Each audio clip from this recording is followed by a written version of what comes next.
Chapter 1. The Gate Falls. Lord Castellan Ursarkar E. Creed had been hearing that sound for 6 days now. The deep, rhythmic pounding that came from beyond the walls of the fortress city, where 10,000 Chaos Marines hammered their weapons against their shields in perfect unison. But this time was different. This time, the rhythm faltered. He stood at the parapet of the Kasr Gallen gatehouse, watching the black tide that stretched to the horizon, and felt something cold settle in his chest. In 40 years of defending Cadia, he had never seen the enemy break rhythm. They didn't make mistakes. They didn't tire. They certainly didn't stop their psychological warfare. Just as the siege reached its climax, the silence that followed was worse than any sound. "Sir?" Captain Kell stepped up beside him, lasgun clutched tight enough that his knuckles showed white against the grip. "What are they?" The scream that split the air made both men stagger. Not a human scream, or even the roar of a demon. Something deeper. Something that tore at reality itself, as if the universe had learned to express pain. Creed felt it in his bones, in his teeth, in the metal of his uniform buttons. Every piece of glass in the gatehouse behind them cracked. When the sound faded, Abaddon the Despoiler stepped forward from the Chaos host. He was exactly as the reports had described him, a giant in Terminator plate the color of midnight, topknot streaming behind him like a banner of war. But the sword in his hands was something else entirely. Draconian, the end of empires, the blade that had been lost to the warp for 10 millennia, now recovered and wielded by the one man in the galaxy who understood its purpose. Creed knew what was about to happen. Every instinct screamed at him to give the order to fall back, to save what could be saved, to preserve his forces for a fighting retreat. But his feet wouldn't move. His voice wouldn't work. He could only watch as Abaddon raised that impossible sword above his head. The War Master of Chaos brought Draconian down against the primary gate of Cadia in a single, perfect strike. Reality screamed again. The demon sword didn't just cut through adamantine and ceramite and the accumulated defenses of 8 centuries. It cut through the concept of those defenses. The gate, 30 meters tall, reinforced with technologies that predated the Imperium, blessed by 100 generations of tech priests, simply ceased to exist. Not destroyed, not broken, erased as if it had never been built. Behind it, the secondary gates followed. Then the tertiary barriers. A tunnel of nothingness carved itself through Cadia's heart, straight to the command center, where the defenders had believed themselves safe. "Emperor's blood," Kell whispered. "It's not possible." But it was happening. Chaos Marines poured through the breach like a black flood, their roars mixing with the chants of cultists and the shrieking of demons. The Cadian regiments that had held the walls for 6 days opened fire, but their last blasts seemed thin and desperate against the tide. Individual Chaos Marines fell, but there were always more behind them, and their advance never slowed. Creed found his voice at last. "All units, fall back to secondary positions. Fighting withdrawal by the numbers. Relay to Sector Command. The gate is breached." The words tasted like ashes in his mouth. The gate is breached. In 800 years of recorded history, no enemy had broken through Cadia's primary defenses. The fortress world had been designed to hold against anything the Eye of Terror could vomit forth. It had been built to last until the stars burned out. It had lasted 6 days. He could see it now, spreading out from the breach like infection through a wound. Chaos forces flanking the remaining defensive positions, artillery falling silent as crews abandoned their guns or died at their posts. The careful, layered defense that had protected the Cadian gate for 8 centuries collapsing like a house of cards. Sir, orders! Kell was looking at him with the expression of a man watching his world end, which, Creed realized, was exactly what was happening. We buy time, Creed said, though he wasn't sure what they were buying it for. Every minute we hold gives the fleet more warning, gives the neighboring sectors more time to prepare. He paused, watching a squadron of Chaos Terminators carve through a Cadian infantry platoon like they were made of paper. And we make them pay for every meter. The Vox crackled to life with reports from across the battle line. Fortress Gamma had fallen. The northern wall was compromised. Enemy forces were advancing on the command center. Each transmission was shorter than the last, cut off by static or sudden silence. Abaddon himself had moved into the breach now, Drachnian sweeping left and right with lazy, casual strokes that cut down anything, or anyone, that came within reach. Behind him came the greatest champions of the Black Legion, names that had been whispered in nightmare for 500 years. Chaos Lords who had fought in the Horus Heresy, demon princes who had turned their backs on humanity before Cadia was even founded. They were here, on his world, in his city. Contact the fleet, Creed ordered.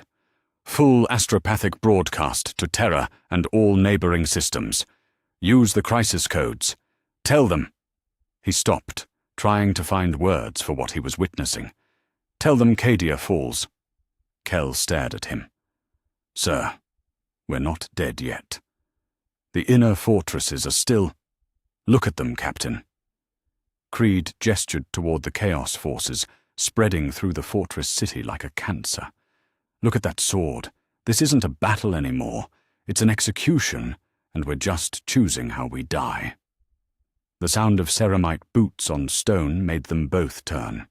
A squad of Black Legion Marines was climbing the gatehouse stairs, their bolt rounds punching through Cadian defenders like they were wearing paper instead of flak armor.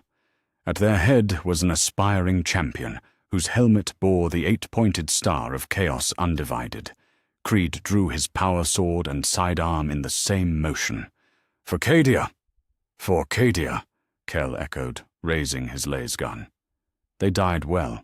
That was all that mattered now. Down in the fortress city, the slaughter continued. Chaos Marines butchered their way through defensive positions that had been designed to hold against impossible odds. Cultists swarmed over fallen guardsmen like vermin. Demons materialized wherever the fighting was thickest, drawn by the scent of blood and terror. And through it all, Abaddon advanced with the patience of a man who knew he had already won. Every step took him deeper into the heart of Cadia, deeper into the fortress that had guarded the Imperium's most vital choke point for 800 years. Every swing of Drachnian carved away another piece of the defenses that generations of Cadians had died to build. By nightfall, the fortress city of Kasr Gallen was burning. By midnight, the command center had fallen. By dawn, the last pocket of resistance had been crushed. Cadia, the fortress world that had never fallen, the gate that had never been breached, the linchpin of imperial defense in the Segmentum Obscurus, was silent at last. Standing in the ruins of the command center, Abaddon the Despoiler raised Drachnian toward the smoke-darkened sky and smiled. The sword pulsed with malevolent satisfaction, feeding on the destruction it had enabled. Around him, the champions of chaos knelt in acknowledgement of what had been accomplished. For the first time since the Horus Heresy, the Cadian Gate stood open. The Black Crusade could begin in earnest. Chapter 2. The Despoiler Ascendant. The silence that followed victory was almost as intoxicating as the victory itself. Abaddon the Despoiler stood in the ruins of Cadia's primary command center, Drachnian still humming with residual power in his grip. Around him stretched the detritus of 8 centuries of imperial defenses, shattered cogitator banks, sparking power conduits, the twisted wreckage of strategic displays that had once tracked the movements of entire fleets. Blood pooled in the spaces between broken tiles, some of it red, some of it black, some of it colors that had no names in any human tongue. But it was the silence that mattered. For the first time in 500 years, there was no sound of Imperial guns firing from Cadia's walls. He could feel the weight of eyes on him. Chaos lords and champions who had followed him out of the Eye of Terror, warriors who had spent centuries locked in petty wars against each other, all watching to see what the self-proclaimed War Master would do with his prize. Some of them had been skeptical when he announced this crusade. Others had been openly hostile. The traitor legions had fractured into 1,000 competing factions since the death of Horus, each claiming to be the true inheritors of the War Master's legacy. Now they watched in silence as Abaddon walked to the central strategic display, his footsteps echoing in the vast chamber. The hololith was damaged but functional, showing the sectors beyond Cadia in flickering blue light. Hundreds of Imperial worlds, their defenses oriented toward threats from outside the galaxy, not from within their own borders. "Drachnian," he said softly, and the demon sword pulsed with interest. "Show them what we have won." The blade's power reached out through the chamber's systems, corrupting data streams and twisting machine spirits to its will. The strategic display flickered, then blazed to life with new information. Trade routes, fleet positions, defense schedules, communication protocols, everything the Cadian command had known about Imperial strength in the Segmentum Obscurus, laid bare for chaos to exploit.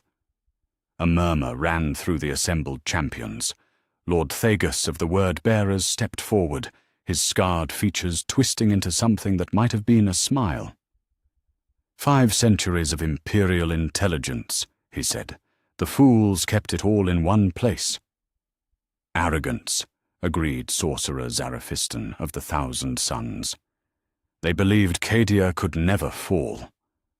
Abaddon turned to face his followers, and the movement carried all the authority of a man who had just accomplished the impossible. They were not wrong to believe it. Cadia was the greatest fortress in the Imperium. Its fall should have been impossible. He raised Drachnian, and the demon sword's edge caught the light from burning buildings outside. But we did not merely breach their walls. We have torn open the throat of the Imperium itself. Silence again. But this time it carried a different weight. The assembled Chaos Lords were warriors who had fought in the Horus heresy, who had seen the Siege of Terror, who remembered when the forces of Chaos had last held the initiative against the Emperor's realm. They had spent 500 years dreaming of this moment, and now it was real. Captain Devram of the Iron Warriors, his bionic eye whirring as it focused on the strategic display, was the first to speak. The fortress world falls, but what of the worlds beyond? They will have received warning by now. The Imperial Navy will be moving to contain us. Let them come!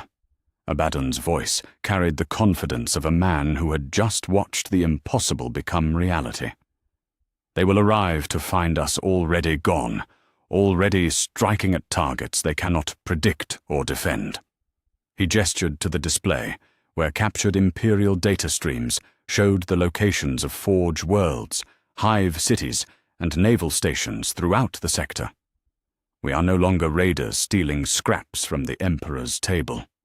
We are conquerors, and the galaxy lies open before us. Lord Commander Akrathos of the Black Legion nodded slowly. The legions will follow you now. Even those who doubted before cannot argue with this. He paused, his gaze moving to encompass the other champions in the chamber.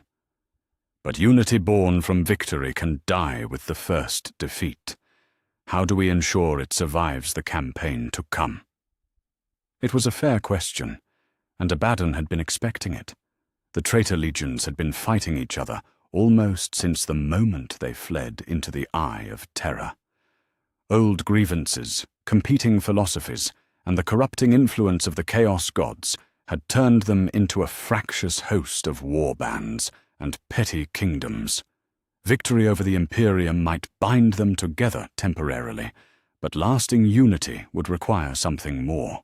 "We ensure it survives," Abaddon said, "by never allowing them to forget what we achieved here. Every warrior who stood on these walls, every champion who carved their name in Imperial blood, every legionnaire who watched the gate of Cadia fall, they will carry that memory with them. They will know that under my command, we accomplished what Horus himself could not." The words were calculated to sting, and they did. Several of the assembled champions shifted uncomfortably at the implied comparison to their fallen Gene-Father. But none of them contradicted him, because the evidence was all around them. Horus had died at the gates of Terra, his rebellion broken on the walls of the Imperial Palace. Abaddon stood in the heart of Cadia, master of the fortress that had guarded the Imperium for 800 years. "There is wisdom in that," said Sorcerer Zaraphiston, though his tone suggested he found the wisdom distasteful. "But memory fades, and victories grow stale. What happens when the next world proves more difficult? When the Imperium adapts to our tactics? When the gods demand tribute that divides us?" Abaddon smiled, and there was something in that expression that made even hardened Chaos Lords step back. "Then we remind them of this." He brought Drachnian down in a casual swing that cleaved through the air where a captured Imperial officer knelt in chains. The man died instantly. But that wasn't the point. The point was the way reality seemed to bend around the blade's edge, the way the air itself screamed in response to the demon weapon's hunger.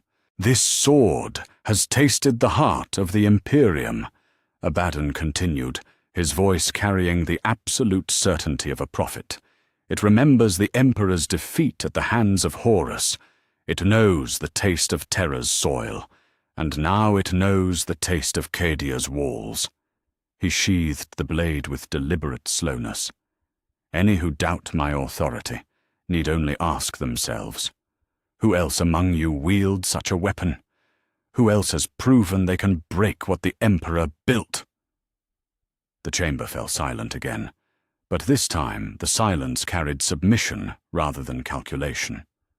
One by one the assembled champions knelt. First Lord Erkrathos of the Black Legion, then Captain Devram of the Iron Warriors, then the others in order of rank and reputation. Even Sorcerer Zaraphiston, whose allegiance to anyone but the Chaos Gods was always questionable, bent the knee. Abaddon let them kneel for a long moment, savoring the sight. Then he raised his hand, and they rose as one. "Now," he said, turning back to the strategic display, "let us plan the death of worlds."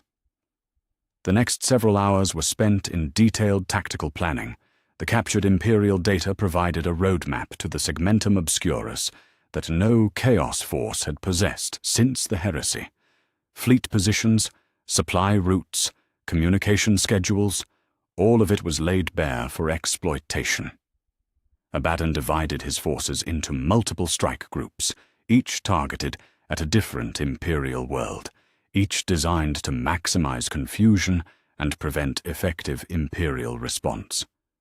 As dawn approached, the work was nearly complete. The Black Crusade would split into 7 separate forces, striking simultaneously at targets across the sector. The Imperium would be forced to divide their response, weakening their ability to mount effective resistance at any single point.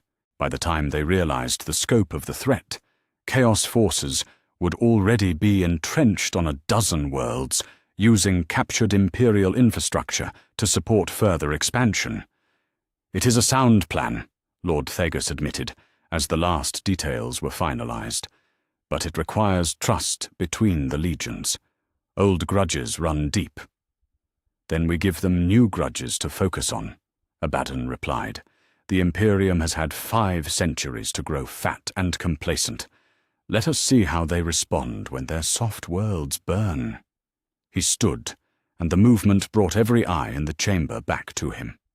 "Send word to all ships. We begin the advance within the hour." As the assembled champions dispersed to carry out his orders, Abaddon remained alone in the command center. Outside, he could see Chaos Marines establishing defensive positions among the ruins of Cadia's cities, while Tech Marines worked to restore functionality to captured Imperial equipment. Soon this world would serve as his forward base, a permanent foothold in Imperial space from which to launch further assaults. But more than that, it would serve as proof. For 500 years, the traitor legions had told themselves that their exile was temporary, that eventually they would return to reclaim their rightful place as masters of the galaxy. Most had stopped believing it, settling instead for eternal war in the Eye of Terror.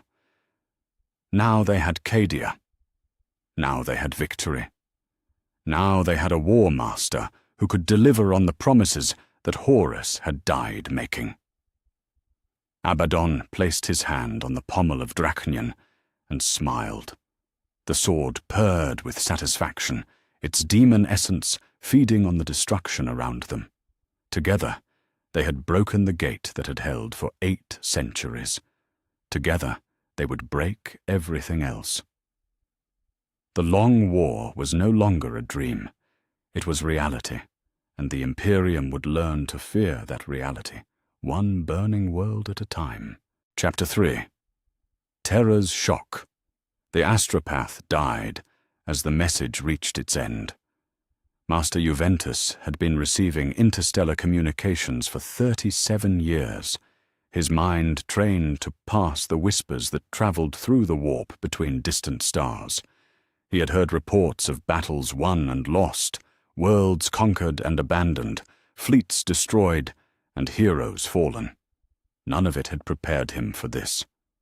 The psychic death scream from Cadia hit his consciousness like a physical blow, carrying with it the terror and disbelief of an entire world in its final moments. Images flashed through his mind, walls that had stood for 800 years crumbling like sandcastles, defenders fleeing through streets they had never expected to lose, the impossible sight of Chaos Marines walking unopposed through the heart of the fortress that had guarded the Imperium's most vital choke point. Blood ran from his nose, his eyes, his ears. His body convulsed once, twice, then went still. The tech adept monitoring his vital signs immediately triggered the emergency protocols. Within minutes, Lord Commander Titus Endenhouse of the Imperial Guard was standing over the astropath's still warm corpse, reading the last transmission that had been wrung from the dying Psyker's mind. Cadia falls. Gate breached. Abaddon triumphant. Emperor, preserve us all. Endenhouse read the message 3 times, then ordered it read to him again by the tech adept. The words didn't change. Cadia, the fortress world that had never fallen, the linchpin of Imperial defense in the Segmentum Obscurus, the gate that had held against everything the Eye of Terror had vomited forth for 8 centuries, was gone. "Confirm this," he ordered, though he knew there was nothing to confirm. Astropathic death screams didn't lie. "Contact every monitoring station in the Cadian system. Get me verification from any Imperial presence within 10 light years of—" He stopped. There would be no verification from the Cadian system, because if this message was accurate, there was no Imperial presence left to contact. The largest chaos force since the heresy had broken through the gate that protected the Imperium's heartland from the predations of the warp. "Sir?" The tech adept's mechanical voice carried an undertone that might have been concern, though with the Adeptus Mechanicus it was always hard to tell. "Convene the Senatorium Imperialis," Endenhouse said. "Priority Alpha protocols. Every High Lord not currently off-world is to be in the Chamber Imperialis within the hour." He paused, thinking through the implications of what he was about to set in motion. And activate the Heresy-era communication networks, all of them. The Tech Adept's optical sensors whirred as they focused on him. Sir, those networks have been dormant for 5 centuries. The authorization codes will be provided by the High Lords, Endenhouse cut him off. This is no longer a routine crisis. If Cadia has fallen, if Abaddon has breached the gate, then we are facing the kind of threat that hasn't been seen since the siege of Terra itself. An hour later, the Chamber Imperialis buzzed with tension that hadn't been felt since the dark days immediately following the heresy. The High Lords of Terra sat around the great table that had been carved from a single piece of Terran marble, their faces grim as they absorbed the implications of the astropathic message. Some of them were old enough to remember the final years of the heresy, when reports like this had arrived daily from worlds across the galaxy. They had hoped never to hear such words again. Lord Fabricator General Kelborvel spoke first, his augmetic voice cutting through the chamber's heavy silence. The loss of Cadia represents a catastrophic failure of our strategic defensive posture. The fortress world controlled the only stable route from the Eye of Terror into the Segmentum Obscurus. Without it, Chaos forces have unrestricted access to hundreds of Imperial worlds. We know what it means, said Master of the Administratum, Goge Van Dyre, his tone sharper than courtesy demanded. The question is what we do about it. How many troops can we redirect to the Segmentum Obscurus without compromising other fronts? Not enough, Lord Commander Militant Maximilius replied. Even if we strip every guard regiment from non-critical worlds, we're still talking about facing the largest chaos force since the heresy, with scattered, uncoordinated responses. They'll tear through our piecemeal defenses like wet paper. The Grand Master of Assassins, whose presence at High Lord meetings was typically more ceremonial than practical, leaned forward. What about decapitation strikes? If we can kill Abaddon himself? With what? Maximilius's voice carried the bitter edge of a man who had spent his career planning for wars he hoped would never come. Our best intelligence says he's wielding Drachnian now, the sword that can cut through reality itself. Even if we could get close enough for an assassination attempt, which we can't, there's no guarantee our weapons could penetrate his defenses. Silence fell over the chamber again. Outside the armored windows, Terra's sprawling cityscape stretched to the horizon, billions of souls going about their daily lives in ignorance of the crisis unfolding in the galaxy's distant reaches. For now. But if the Chaos forces continued to advance, if they broke through the Imperium's scattered defensive lines, even Terra itself might come under threat. There is one option, said Lord Commander Militant Maximilius, his voice heavy with reluctance. The Heresy-era protocols, the ones we sealed after Horus fell. Every eye in the chamber turned to him. The protocols he was referring to had been created during the darkest days of the heresy, when the Emperor himself had walked among his armies, and the very survival of humanity had hung by a thread. They granted sweeping emergency powers to Imperial commanders, suspended normal legal protections, and authorized tactics that would never be considered under ordinary circumstances. You're talking about martial law, said Master of the Administratum Van Dyre. Galaxy-wide martial law, with military commanders empowered to override civilian authority on any world they deem strategically necessary. I'm talking about survival, Maximilius shot back. The protocols exist for exactly this situation, when the Imperium faces an existential threat that normal command structures can't handle. If we don't activate them now, we'll be trying to coordinate the defense of hundreds of worlds through bureaucratic channels, while Chaos Marines are landing in their capital cities. The Grand Inquisitor, who had remained silent throughout the discussion, finally spoke. The protocols also authorize the use of extreme measures in dealing with potential corruption, exterminatus of compromised worlds, elimination of entire planetary populations that might have been exposed to chaos taint. Are we prepared for those consequences? Are we prepared for the consequences of not using them? Maximilius asked. Because if Abaddon's forces continue to advance unchecked, we won't have to worry about individual worlds being corrupted. We'll have to worry about entire sectors falling under chaos control. Lord Fabricator General Kelbor Vel's optical sensors whirred as he processed data streams from across the galaxy. Our forge worlds in the segmentum obscurus are already reporting increased warp activity. Several have gone silent entirely. If we delay much longer, we may lose the industrial capacity needed to sustain a prolonged war. The master of the administratum was quiet for a long moment. His fingers steepled as he considered the magnitude of the decision before them. Activating the heresy-era protocols would fundamentally alter the nature of imperial governance, concentrating power in the hands of military commanders and suspending many of the legal safeguards that had been established in the centuries since the heresy ended. But the alternative might be watching the Imperium burn while they debated proper procedures.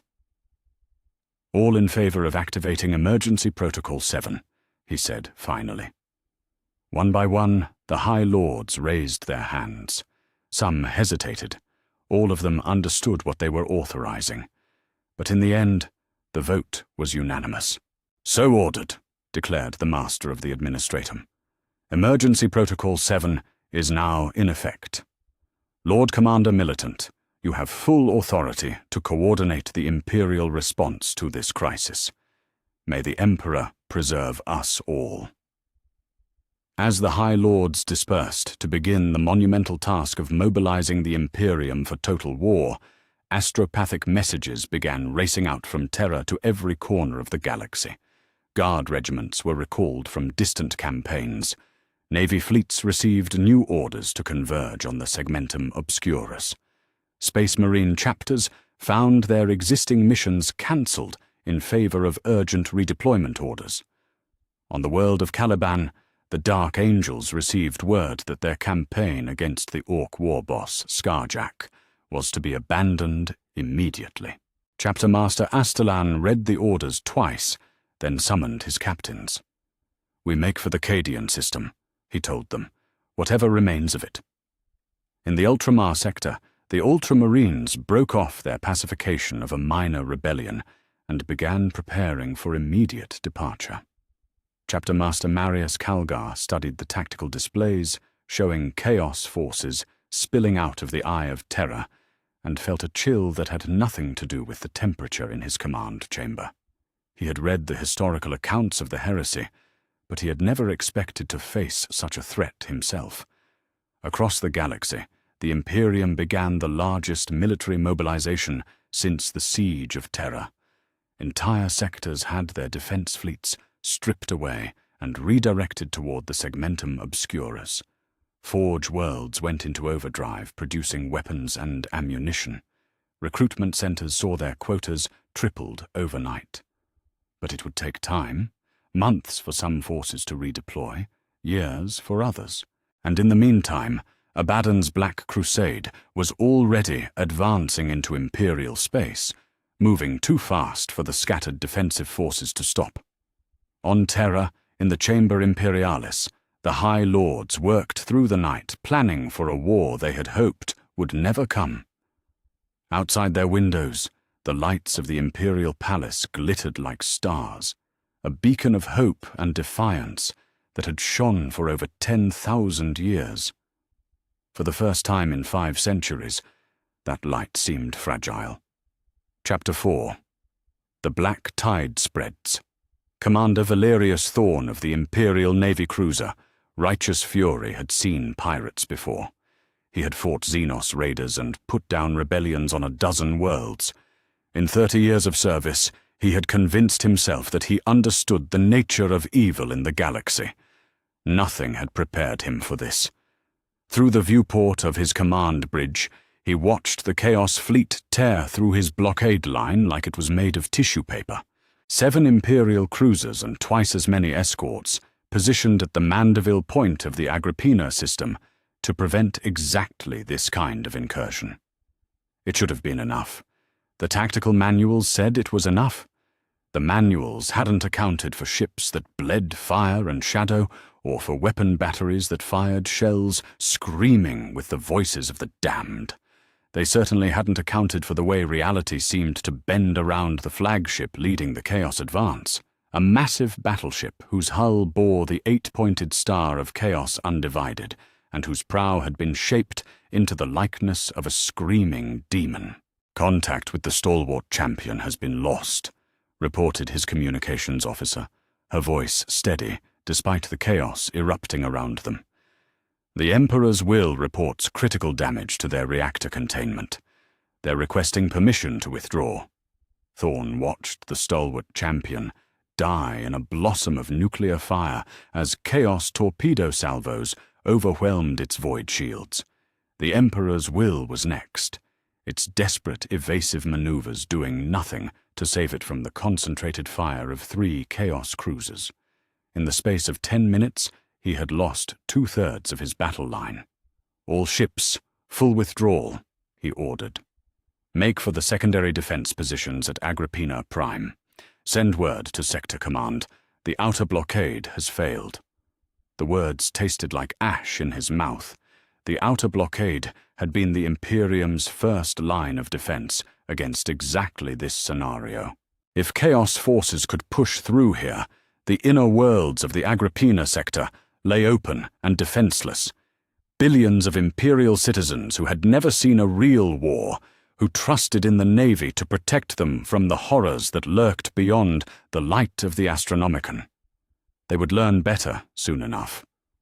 On the world of Agrippina Prime itself, Planetary Governor Cornelius Vex was receiving his own education in the realities of chaos warfare.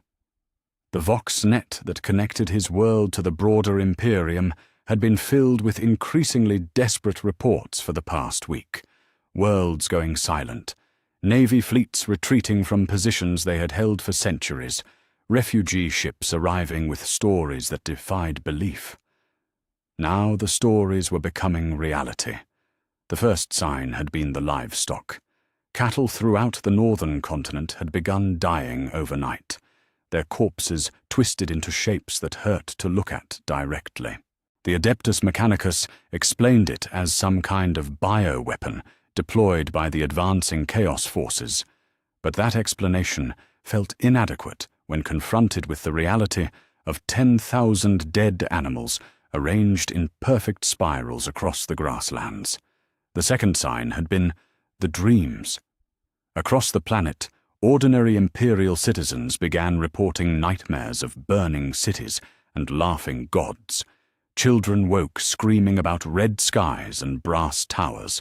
Adults found themselves drawing symbols they had never seen before, 8-pointed stars that seemed to writhe on the paper when completed. The third sign was the sky itself, beginning to change color. "Sir, we're receiving reports of unusual atmospheric disturbances across 7 continents," his aide reported, her hands shaking as she held the data slate. "The cloud formations are... Sir, they're moving in patterns that don't match any known weather system." Through the windows of the governor's palace, Vex could see what she meant. The clouds above the capital city were arranging themselves into geometric shapes, triangles and spirals and forms that seemed to suggest meaning without quite achieving it. As he watched, a patch of sky the size of a city district simply changed color, shifting from blue to a sickly yellow that made his eyes water. "What do the tech priests say?" he asked, though he wasn't sure he wanted to hear the answer. "They say it's impossible," his aide replied. "Atmospheric composition hasn't changed. Air pressure readings are normal, but the visible spectrum is somehow showing wavelengths that shouldn't exist." Before Vex could respond, the Vox unit on his desk crackled to life with an incoming transmission.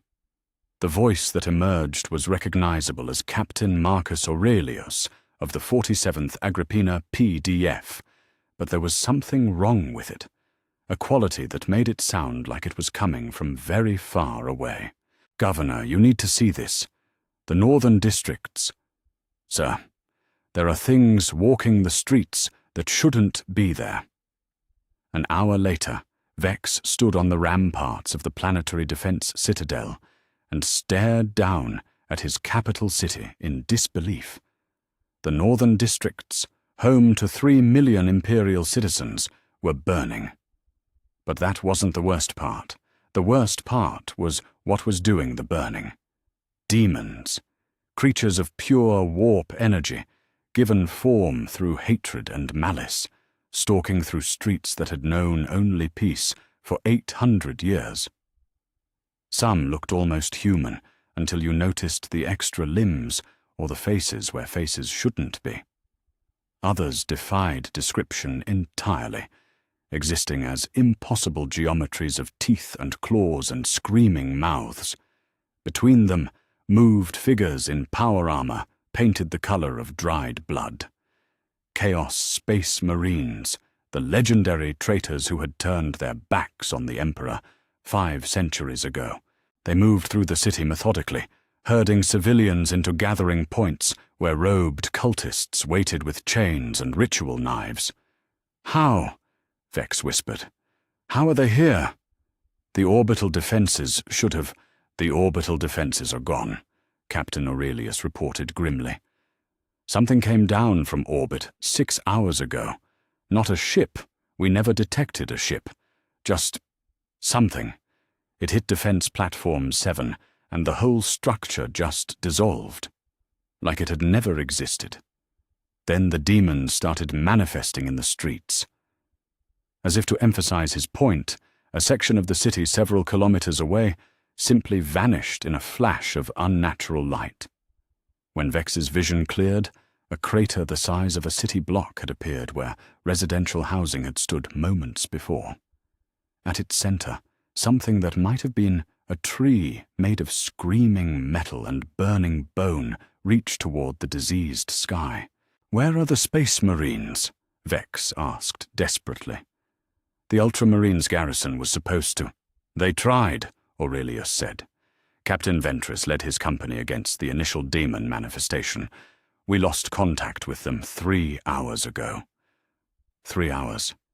An entire company of Space Marines, the finest warriors the Imperium could produce, had lasted 3 hours against whatever was consuming his world.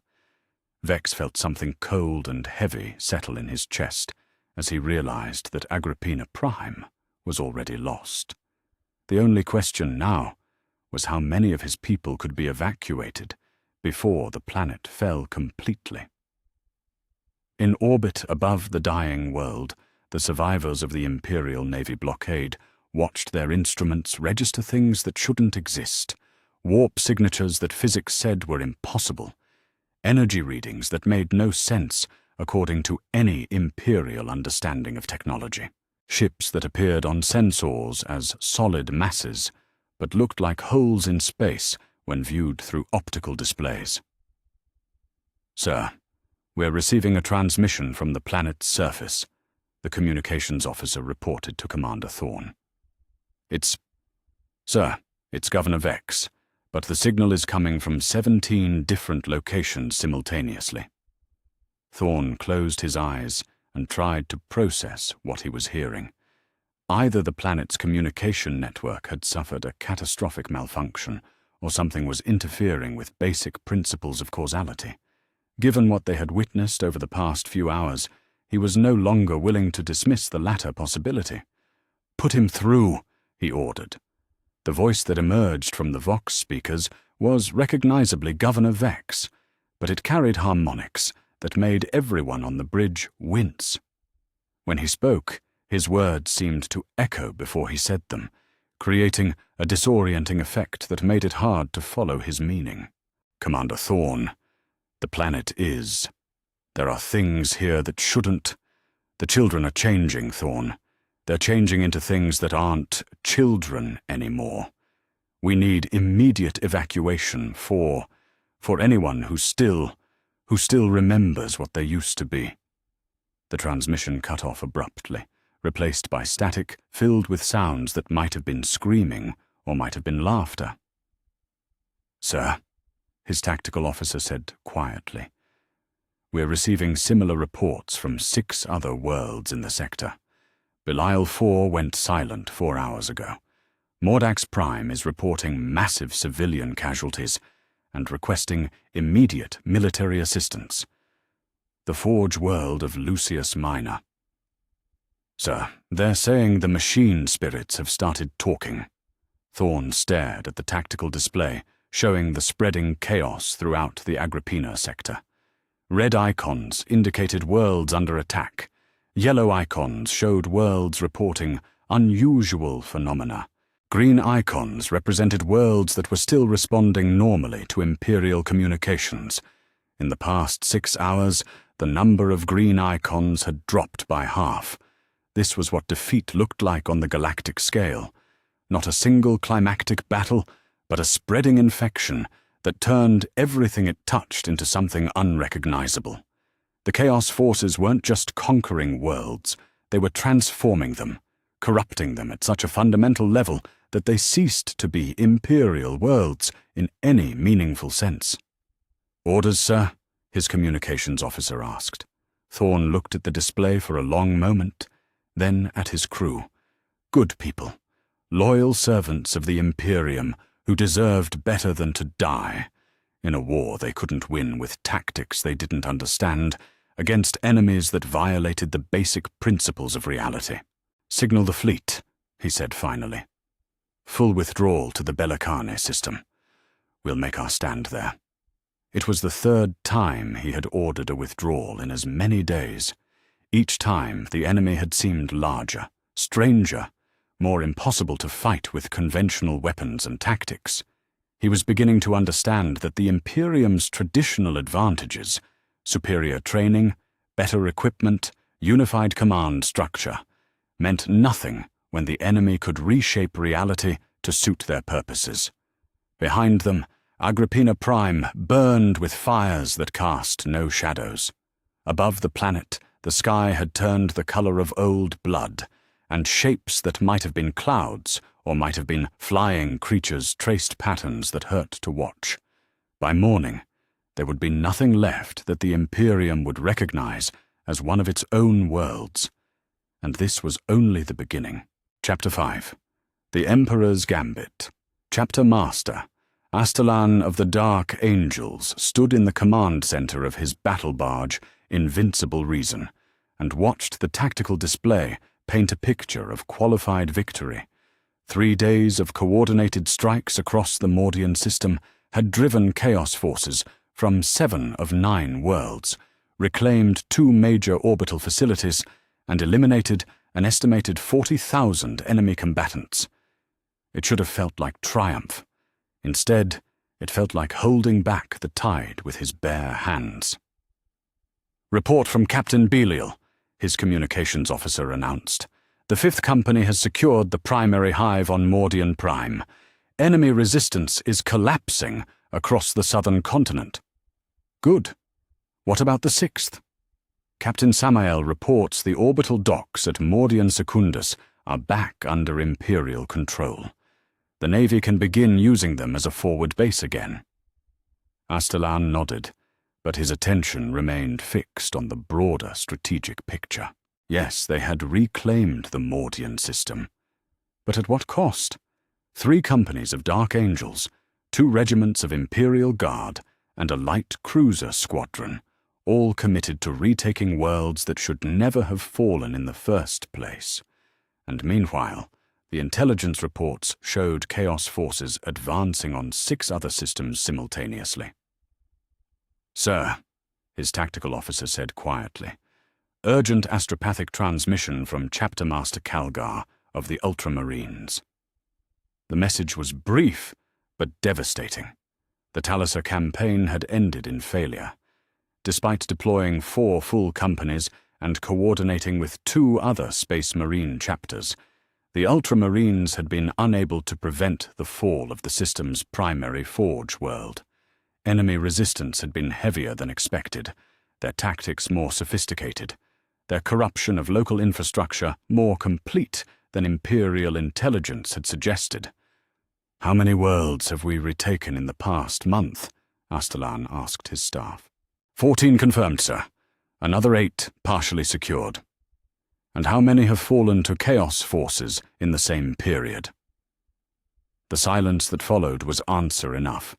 For every system the Imperium reclaimed through blood and sacrifice, Abaddon's forces consumed 3 more.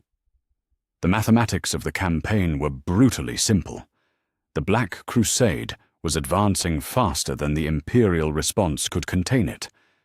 A new transmission crackled through the command center's Vox speakers, this one bearing the authorization codes of Battlefleet Obscurus Command.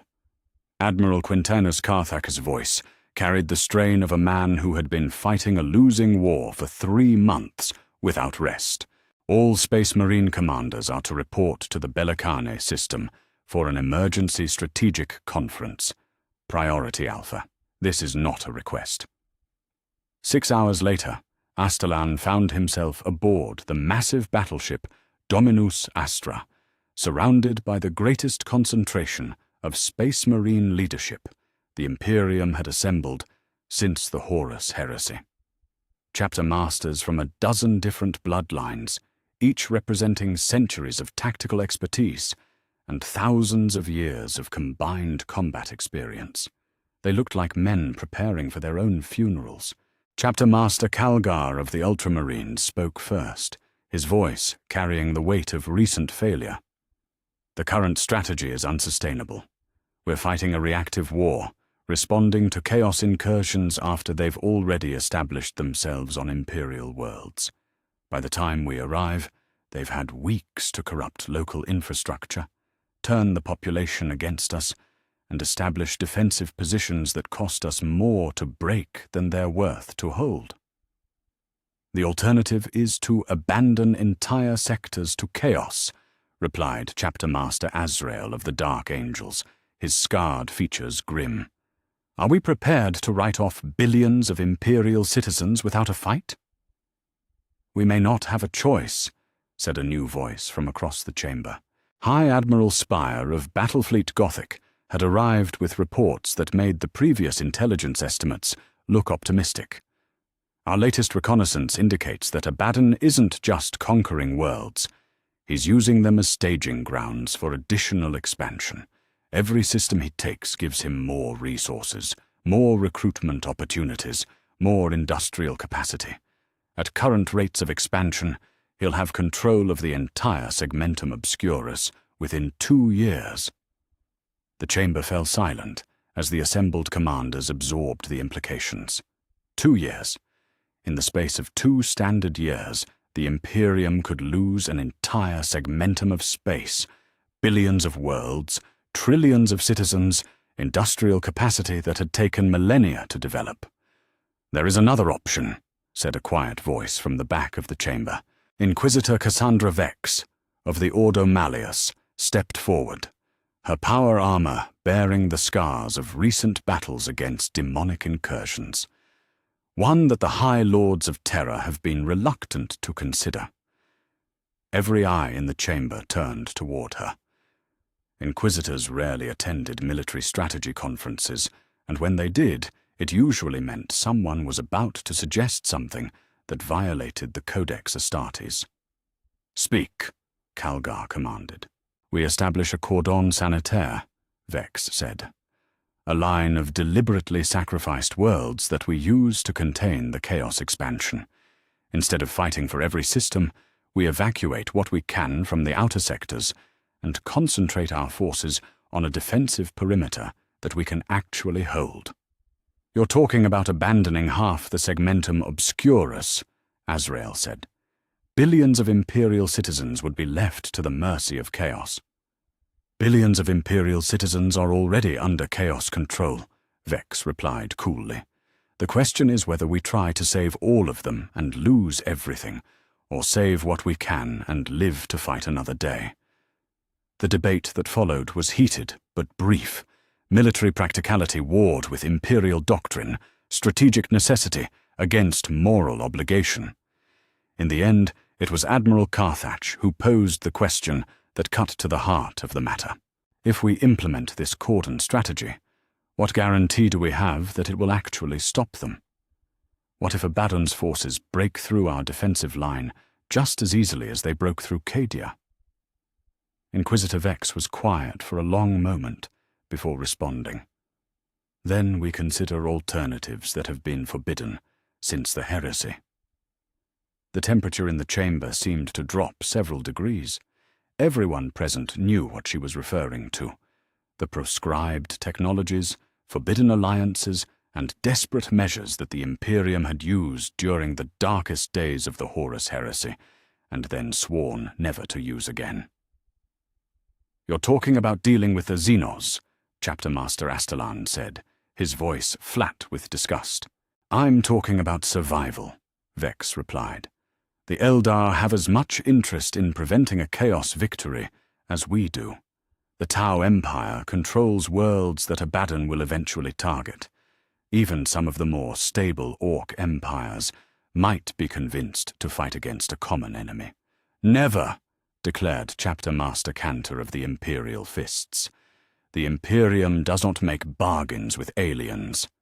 "The Imperium has never faced this level of threat before," Vex shot back. "Not since the heresy itself, and even then we had the Emperor to guide us. Now we have only our own resources, and they may not be enough." The argument might have continued indefinitely, if not for the arrival of an urgent astropathic message from Terra itself. The transmission bore the highest possible security clearance and the personal seal of the Master of the Administratum. The message was brief: implement cordon strategy immediately. All Imperial forces are authorized to conduct strategic withdrawals to pre-established defensive positions. Sector-level commanders are granted emergency powers to requisition resources and population for evacuation operations. Emperor, preserve us all. In the silence that followed, Admiral Carthage voiced what everyone was thinking. "They're ordering us to abandon half the Segmentum Obscurus." "They're ordering us to save what we can," Calgar corrected, though his voice carried no conviction. Over the following weeks, the largest military withdrawal in Imperial history began to unfold across the Segmentum Obscurus. Entire planetary populations were loaded onto evacuation transports, taking only what they could carry and leaving behind everything they had built over generations. Industrial facilities were stripped of their most valuable equipment before being abandoned to approaching Chaos forces. Naval bases were mined and destroyed, rather than allowed to fall into enemy hands intact. On the world of Bellacane 7, Planetary Governor Marcus Aurelius received the evacuation order with a mixture of relief and horror. Relief that his people might survive what was coming. Horror at the cost of that survival. "How many can we evacuate?" he asked his aide. "Transport capacity allows for approximately 60% of the planetary population," came the reply. "Priority goes to essential personnel, skilled workers, and those deemed least susceptible to chaos corruption." Aurelius closed his eyes and tried not to think about what would happen to the 40% who would be left behind. The evacuation protocols were clear. Anyone showing signs of chaos taint would be denied passage. Anyone whose loyalty was questionable would be left to face whatever came next. It was practical, necessary, and utterly damning. "Begin the evacuation," he ordered, "and may the Emperor forgive us for what we're about to do." As Imperial forces began their strategic withdrawal, Chaos armies advanced into the abandoned territories like a tide filling empty beaches. They found worlds stripped of their most valuable resources, but still rich in population and infrastructure.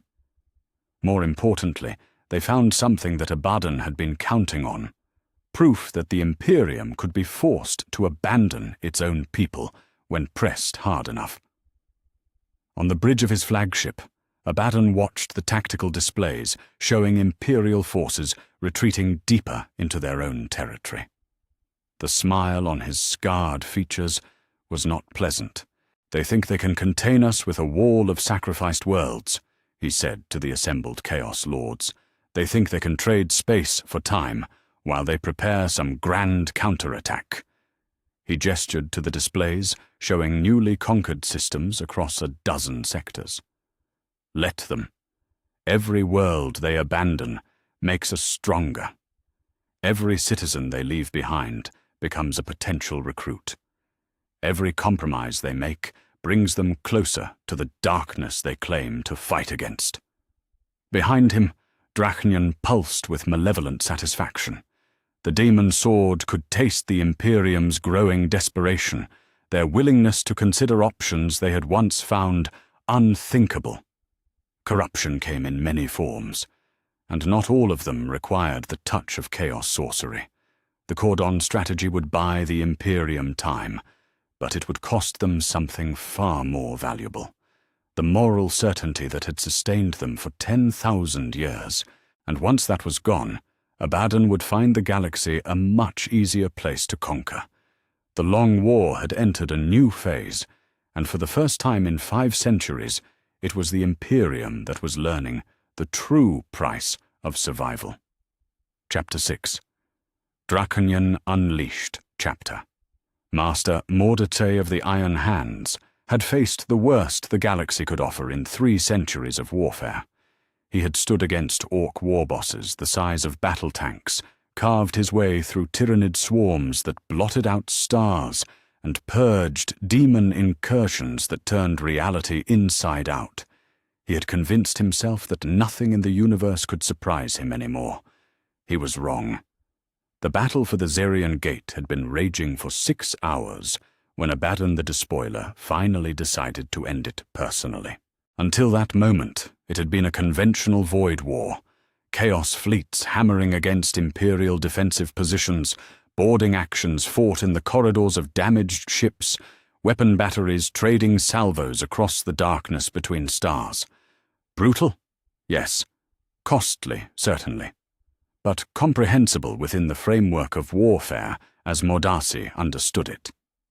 Then Abaddon's flagship, the Vengeful Spirit, broke through the center of the Chaos battle line, and everything changed. Auspec's readings are, "Sir, this doesn't make sense," reported his ship's sensor officer, his voice tight with confusion. "The Vengeful Spirit is showing mass displacement readings that don't match its visual profile. It's reading as both larger and smaller than it should be simultaneously." Through the armored viewport of the Iron Hands strike cruiser Ferrum Mortis, Mordasi could see the massive battleship approaching through the debris field of destroyed Imperial vessels. It looked exactly as intelligence reports had described: 1.5 kilometers of corrupted Imperial architecture, its hull bearing the scars of 10,000 years of warfare. But there was something wrong with the way it moved through space, as if the laws of physics applied differently to it than to every other ship in the engagement. "Sir, the Vengeful Spirit is requesting single combat," his communications officer reported. "The message is directed specifically at you." Mordasi felt something cold settle in his chest. Single combat between Space Marine commanders was a tradition that stretched back to the Great Crusade, a way of settling conflicts that honored both the martial traditions of the legions and the practical need to avoid unnecessary casualties. But that was between equals, between warriors who fought by the same rules and shared the same understanding of honor and duty. Abaddon the Despoiler was no longer any of those things. "Sir?" his communications officer prompted. Mordasi looked around the bridge of his ship at his battle brothers, warriors who had followed him through a dozen campaigns and trusted him to lead them through anything the galaxy might throw at them. They deserved better than to watch their chapter master die in a futile gesture against an enemy who had abandoned everything that made such gestures meaningful. But they also deserved to see that their traditions meant something, even in the face of the impossible. "Signal acceptance," he ordered. "Tell the despoiler that I will meet him aboard the wreckage of the Imperial station. Traditional terms." An hour later, Mordacy stood in the ruins of Defense Platform Zerion 7 and watched his enemy approach through the twisted wreckage of what had once been the Imperium's primary defensive position in this sector. The station had been designed to withstand assault by entire fleets, its void shields powered by plasma reactors the size of city blocks. Abaddon had destroyed it in a single pass, using weapons that the Iron Hands tech marines claimed couldn't exist. The War Master of Chaos was exactly as large as the reports had suggested, but seeing him in person carried an impact that no intelligence briefing could convey. He moved with the patient confidence of a predator that had never met anything it couldn't kill, his Terminator armor bearing trophies from 10,000 years of warfare. The topknot that streamed behind him was bound with what looked like wire, but closer inspection revealed it to be twisted metal taken from the wreckage of Imperial ships. But it was the sword in his hands that made Mordacy's breath catch in his throat. Drachnion. The end of empires. The demon weapon that had been lost to the warp for millennia, now recovered and wielded by the one man in the galaxy who understood its true purpose. Even sheathed, it radiated malevolence that made the air around it shimmer like heat haze. When Abaddon drew it in preparation for combat, reality screamed. "Iron Hand," Abaddon said, his voice carrying easily across the vacuum between them through some property of the demon sword. "Do you know what you face?" "A traitor who has forgotten his oaths," Mordacy replied, activating his power sword and feeling its familiar weight in his augmetic grip. "A fool who thinks corruption makes him strong." Abaddon smiled, and there was something in that expression that belonged in nightmares. "I think you will find that corruption is merely another form of evolution. But perhaps you need a demonstration." The War Master raised Drachnion and brought it down in a lazy overhead strike that Mordacy easily parried. The blow should have been turned aside by his power sword's disruption field, the two weapons cancelling each other out in a shower of sparks. Instead, Drachnion cut through his blade like it was made of glass. But that wasn't the worst part. The worst part was what happened to the pieces of his power sword after they were severed. Instead of falling to the deck, they simply ceased to exist. Not destroyed, not vaporized, erased from reality, as if they had never been forged. Mordacy rolled aside as the demon sword completed its arc, cutting a furrow in the station's armored deck that went deeper than the metal itself. Where Drachnion touched, the fundamental structure of matter seemed to come undone, leaving behind wounds in reality that hurt to look at directly. "Do you understand now?" Abaddon asked, advancing with the patient stride of someone who knew the outcome was inevitable. "This blade has tasted the heart of the Imperium. It has cut gods. What hope does one space marine have against such a weapon?" Mordacy drew his bolt pistol and emptied the magazine into Abaddon's center mass. The mass-reactive shells detonated against Terminator plate in a series of controlled explosions that should have staggered even a Primarch. Instead, Abaddon walked through the impacts like they were raindrops. "Hope," Mordacy said, drawing his backup power fist, "is all we have ever had." The fight that followed was brief and brutal. Mordacy was a skilled warrior with 3 centuries of combat experience and reflexes enhanced by the finest augmetics the Iron Hands could provide. It didn't matter. Abaddon fought with the casual efficiency of someone swatting insects, Drachnion carving through space and time with each swing. The demon sword didn't just cut through Mortis's armor, it cut through the concept of his armor. The power fist that represented decades of sacred rituals and technological mastery simply stopped existing when Drachnian touched it. His helmet disappeared in a stroke that never physically connected with his head. The blessed ceramite that had protected him through 100 battles proved to offer no more protection than naked flesh. When it was over, Mordarcy lay on the deck of the ruined station, his augmetic limbs sparked and his breath coming in ragged gasps. Abaddon stood over him, Drachnian humming with satisfaction in his grip. "Your chapter fought well," the War Master said, and there might have been genuine respect in his voice. "But well is not enough. Not any more." Mordarcy tried to speak, to offer some final defiance, but blood filled his throat instead of words. Above him, Abaddon raised the demon sword for the killing blow. "For the Emperor," Mordarcy managed to whisper. "The Emperor," Abaddon replied, "is not here."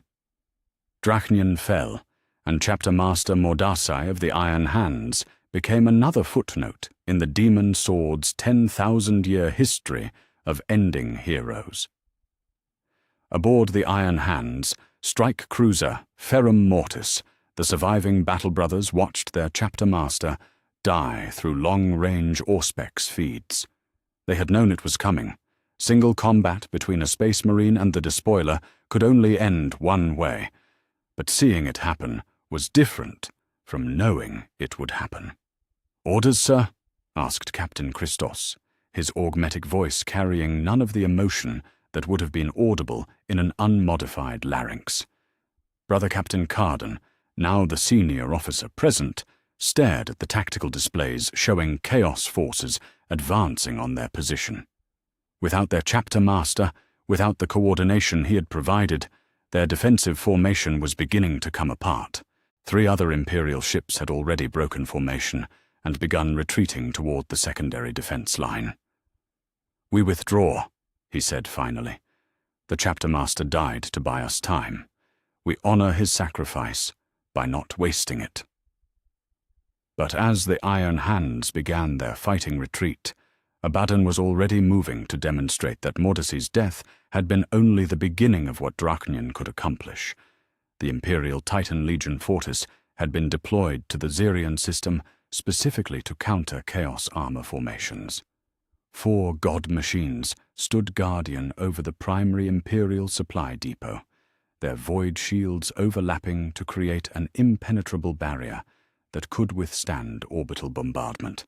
The princeps of each Titan was a veteran of decades of warfare, their neural links allowing them to operate their god machines with the precision of natural limbs.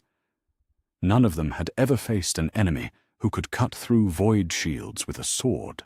Princeps Maximus Darren Kruger felt the warlord Titan Dominus Rex respond to his neural commands as smoothly as his own body, the god machine's massive weapon systems tracking the approaching Chaos forces with targeting precision that bordered on supernatural. Around him, his Moderati prepared to unleash firepower that could level cities, while the machine spirit of the ancient Titan stirred with eagerness for battle. "All Titans target the approaching Chaos forces," he commanded through the noospheric link. "Weapons free." The concentrated fire of 4 Imperial Titans was sufficient to destroy a small fleet. Volcano cannons that could pierce the hulls of battleships focused their fury on the advancing Chaos Marines, while missile launchers released salvos that could devastate entire city blocks. The weapons functioned perfectly, their targeting systems locked onto enemy signatures with clockwork precision. Every shot passed harmlessly through the space where Abaddon stood. "What in the Emperor's name?" Kruger began, but his words were cut off as Abaddon broke into a run across the battlefield. The War Master of Chaos moved faster than anything wearing Terminator armor had a right to move, crossing the kilometer of open ground between the Chaos lines and the Imperial Titans in seconds. Behind him, Drachnian left a trail of severed reality, cutting through the air itself in a way that made tracking him through optical systems nearly impossible. When he reached the first Titan, the Warhound-class Faithful Fury, Abaddon leapt. Powered armor, even Terminator armor, was not designed to allow 30-meter vertical jumps, but Drachnian cared nothing for the limitations of technology or physics. The demon sword carved a path through the air that its wielder could follow, creating temporary tears in space that allowed for movement that defied conventional understanding. Abaddon landed on the Warhound's carapace and drove Drachnian into the Titan's void shield generator. The result was catastrophic. Void shields were projections of controlled warp energy designed to deflect incoming attacks by displacing them into the immaterium. When Drachnian, a weapon forged from the stuff of the warp itself, touched those projections, the interaction created a feedback loop that tore through the Titan's defensive systems like a virus through an unprotected cogitator. The Faithful Fury's void shields didn't collapse. They inverted, turning the God Machine's own defensive systems against its internal structure. Armor plating that had withstood the fires of a dozen worlds began to dissolve. Critical systems failed in cascading sequences that the tech priests would later describe as impossible. Within moments, the Warhound was a hollow shell of metal, surrounding nothing but empty air. Princeps Kruger watched his fellow Titan die and felt something he had never experienced in 4 decades of warfare: absolute terror. "All units, concentrate fire on the enemy commander," he ordered, though his voice cracked as he spoke. "Maximum firepower, danger close." The remaining 3 Titans turned their weapons on Abaddon, caring nothing for collateral damage or the proximity of their own forces. Plasma annihilators and turbo-laser destructors focused their fury on the single figure standing atop the wreckage of the Faithful Fury. Abaddon raised Drachnian and let their fire wash over him like rain.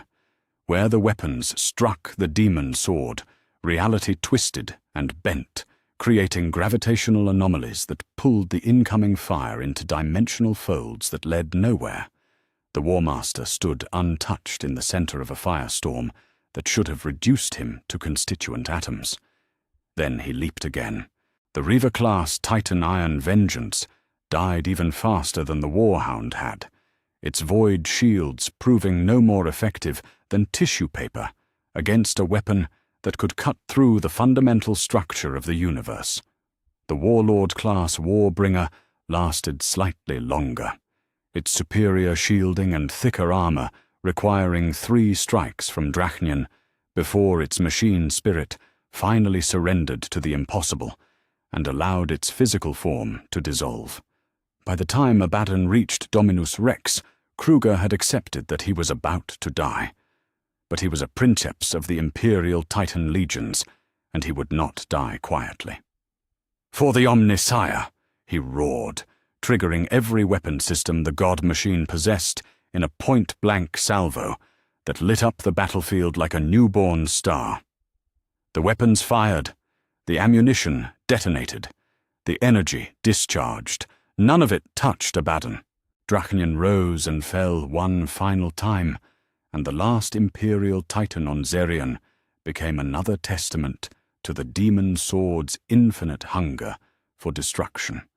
In the silence that followed, Abaddon stood alone among the twisted remains of 4 God Machines, each one a masterwork of Imperial technology that had taken decades to construct and centuries to perfect. Around him, Chaos Marines knelt in acknowledgement of what they had witnessed. For the first time since the Horus Heresy, the traitor legions had seen the raw power that had once nearly brought the Imperium to its knees. They had watched their Warmaster accomplish something that should have been impossible, defeating enemies that conventional tactics could never touch. More importantly, so had the Imperial forces retreating from the Zerion system. Across the surviving Imperial ships, Vox channels carried reports of what had happened on the battlefield below. reports that would spread throughout the Imperial Navy, carried by survivors to defense stations and fleet commands across the Segmentum Obscurus. The despoiler had not just won a battle, he had redefined what victory could look like, demonstrating power that transcended the normal rules of warfare. The psychological impact of that demonstration would be felt for years to come, eroding Imperial morale in ways that conventional defeats never could. Standing among the wreckage of his enemies, Abaddon looked up at the stars and smiled. Drachnion purred with satisfaction in his grip, its demon essence feeding on the terror and despair radiating from the retreating Imperial forces. The cordon strategy that the Imperium had hoped would contain his advance was already beginning to crumble, not because of conventional military pressure, but because the defenders no longer believed it could hold. And belief, as Abaddon had learned during his long years in the Eye of Terror, was the most powerful weapon of all. Chapter 7. The Fortress Worlds Burn. Admiral Karenna Voss had been stationed at Bellis Corona for 12 years, long enough to think of the massive naval facility as home, rather than just another assignment.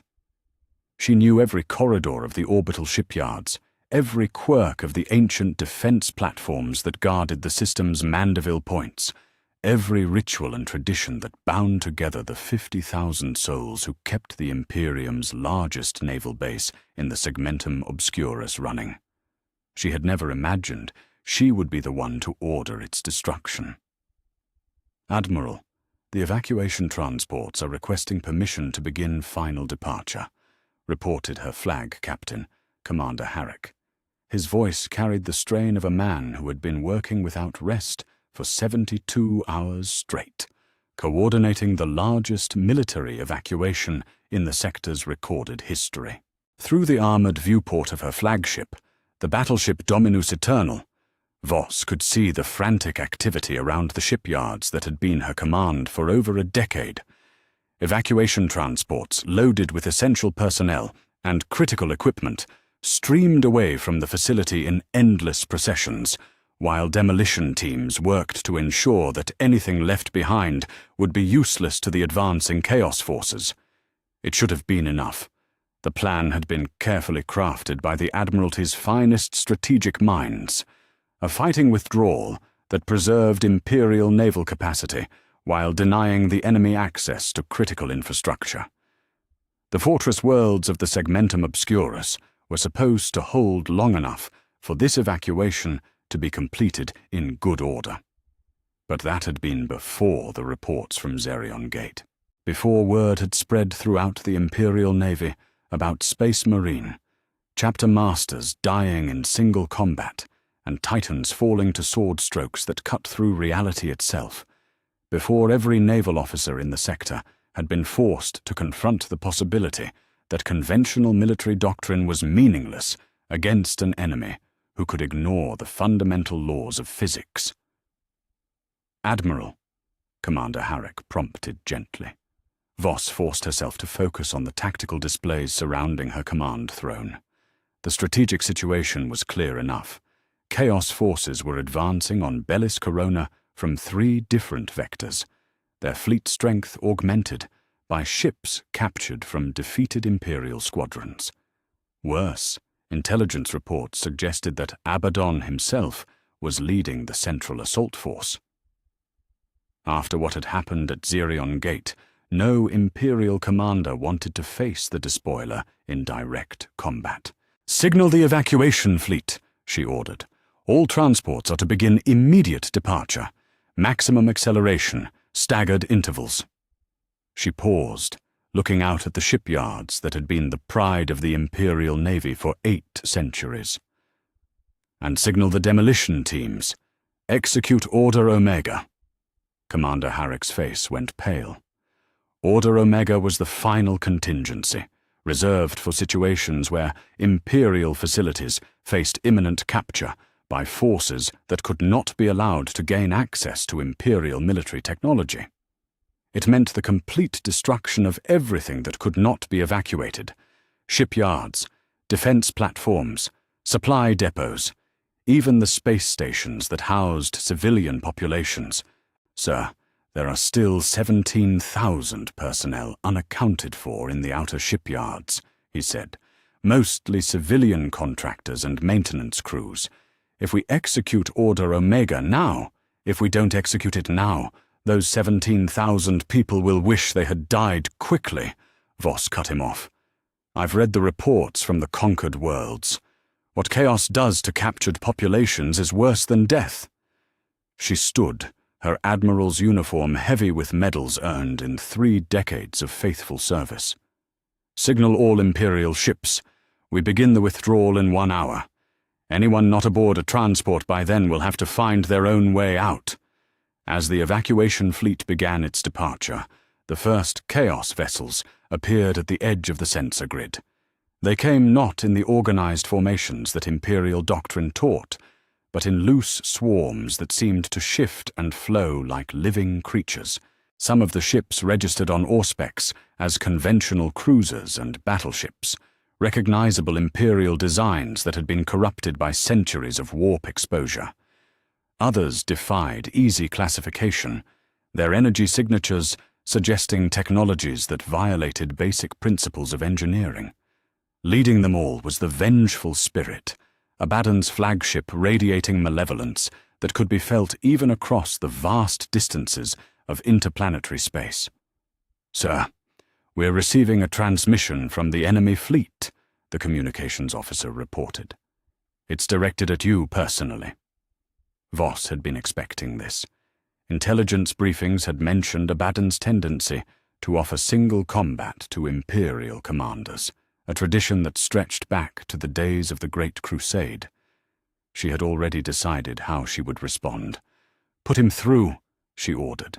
The voice that emerged from the Vox speakers was exactly as the reports had described, cultured, reasonable, carrying the authority of someone accustomed to absolute obedience. It was the voice of a man who had once been one of the Emperor's finest generals, before ambition and corruption had turned him into something else entirely. Admiral Voss, Abaddon said, and there was almost warmth in his tone.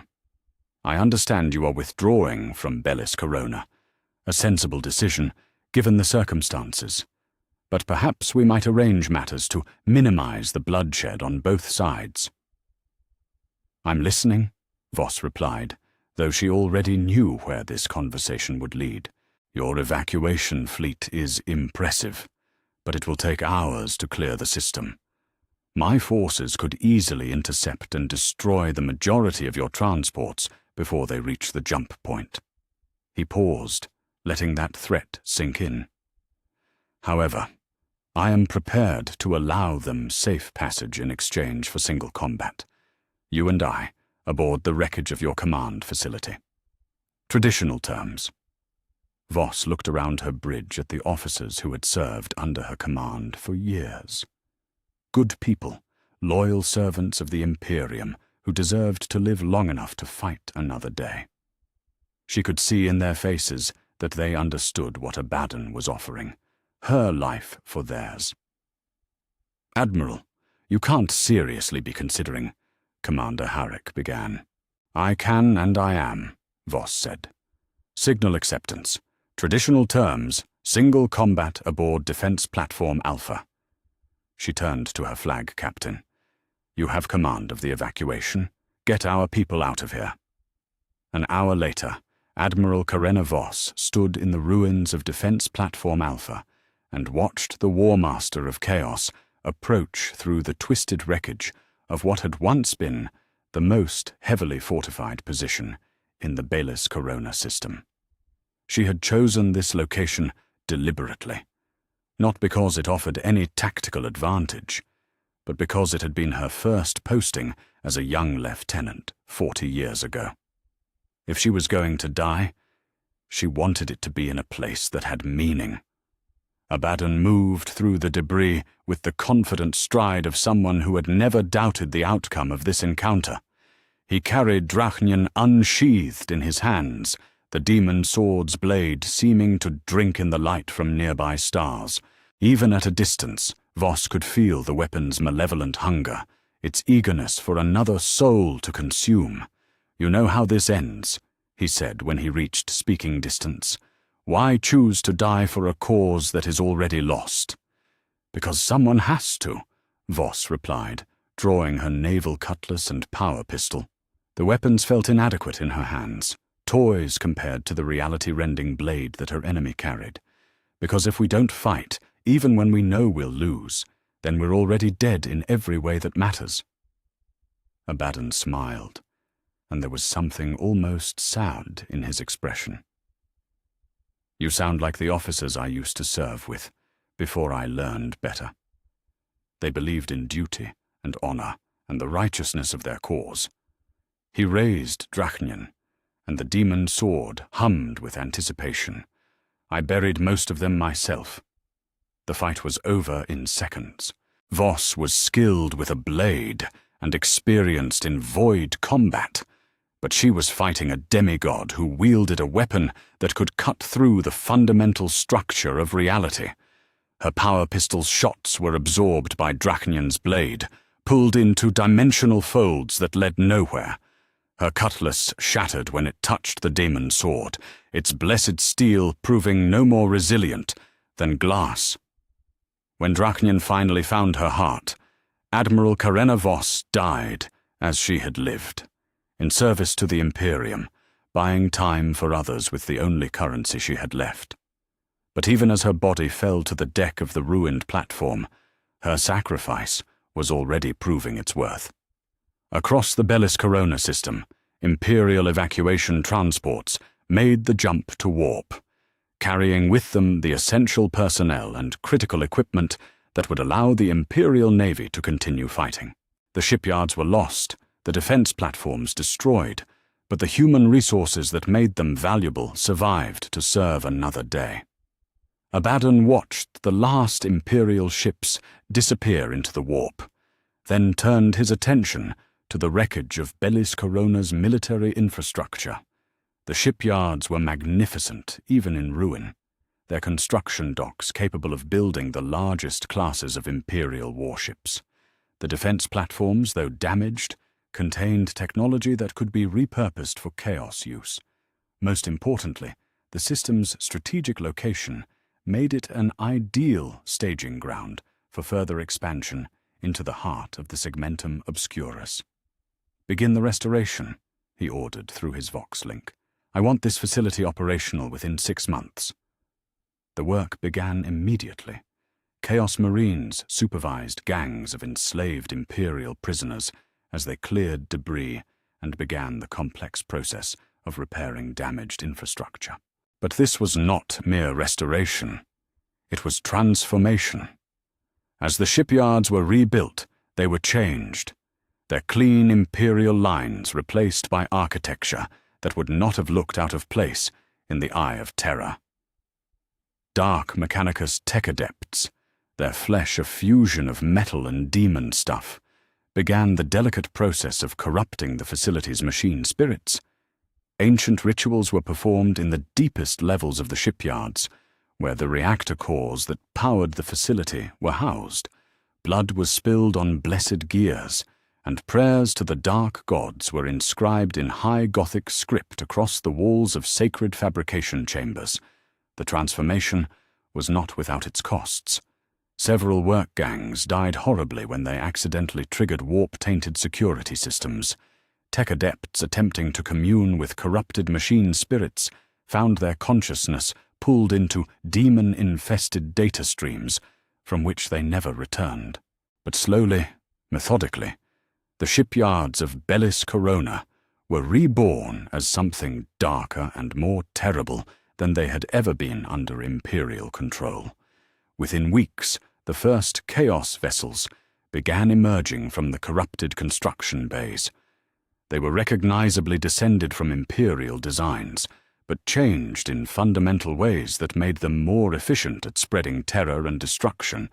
Their weapon systems fired not just explosive shells, but psychic resonances that could shatter the minds of enemy crews. Their armor was inscribed with blasphemous runes that turned aside Imperial fire through the power of the dark gods. Most importantly, They were produced at a rate that exceeded anything the Imperial Navy could achieve. The corrupted shipyards of Bellis Corona worked around the clock, their enslaved crews driven by overseers who no longer required sleep or rest. Where Imperial facilities were constrained by safety protocols and quality standards, the Chaos shipyards operated under a single imperative: produce as many warships as quickly as possible. As the industrial transformation of Bellis Corona continued, streams of Imperial refugees began flowing past the system toward the inner reaches of the Segmentum Obscurus. They came in everything from commandeered naval vessels to converted merchant ships, carrying the survivors of worlds that had fallen to the Black Crusade. Many of them had lost everything: their homes, their livelihoods, their families, and existed now only as testament to the Imperium's failure to protect its own people. Captain Marcus Aurelius, formerly of the Agrippina Planetary Defense Force, stood in the cargo bay of the refugee transport Merciful Emperor and watched his former neighbors try to make sense of their new reality. 300 souls crammed into a space designed for half that number, survivors from 6 different worlds that had fallen to chaos in the past month. They had little in common except their loss. Hive workers from Mordian Prime sat next to agricultural specialists from Belial 4. Former PDF officers shared water rations with tech adepts whose forge world had been consumed by demonic incursion. What united them was the haunted look in their eyes, the expression of people who had seen things that violated their fundamental understanding of how the universe was supposed to work. "Captain," said Elena Vex, a former administratum clerk from Xerion 7. "The children are asking when we'll reach somewhere safe. What should I tell them?" Aurelius looked at the small group of refugee children huddled near the ship's environmental systems, where the vibration from the air recyclers provided a comforting, mechanical hum. Some of them had been separated from their parents during the evacuation. Others were orphans, their families killed in the chaos assault on their home worlds. "Tell them we're already safe," he said. "Tell them that as long as we're on this ship, heading toward Imperial space, we're under the Emperor's protection." It was a lie, of course. The refugee convoy was barely defended, its escort consisting of a single naval frigate and 2 armed transports that had been pressed into military service. If they encountered a Chaos patrol, there would be little the escorts could do except die bravely while the transports scattered. But it was a necessary lie. These people needed hope more than they needed truth, and hope was the one thing Aurelius could still provide. "How long until we reach the safe zones?" Elena asked. Aurelius consulted the ship's chronometer. According to their navigation charts, they were still 3 weeks away from the inner systems, where Imperial control remained unchallenged. 3 weeks of traveling through space that was increasingly dominated by chaos forces, past systems where the very stars seemed to burn with unnatural colors. "Soon," he said. "We'll be there soon." Behind them, in the star system they had fled, the shipyards of Bellis Corona continued their dark work. Chaos vessels emerged from the construction bays with increasing frequency, each one carrying weapons and crew trained in the arts of terror and destruction. The industrial capacity that had once served to defend the Imperium was now dedicated to its conquest, producing the tools that would allow Abaddon to push ever deeper into Imperial space. The transformation was not just physical, but spiritual. The machine spirits that had once served the Emperor with faithful dedication now writhed in torment as demon stuff was forced into their sacred circuits. The workers who had once taken pride in building ships to defend humanity now labored under the lash of chaos overseers, their minds broken by exposure to blasphemous rituals. Most horrible of all, some of them had begun to enjoy their work. The corruption of chaos was insidious, turning virtue into vice and devotion into something darker. Engineers who had once built ships to save lives now designed weapons to harvest souls.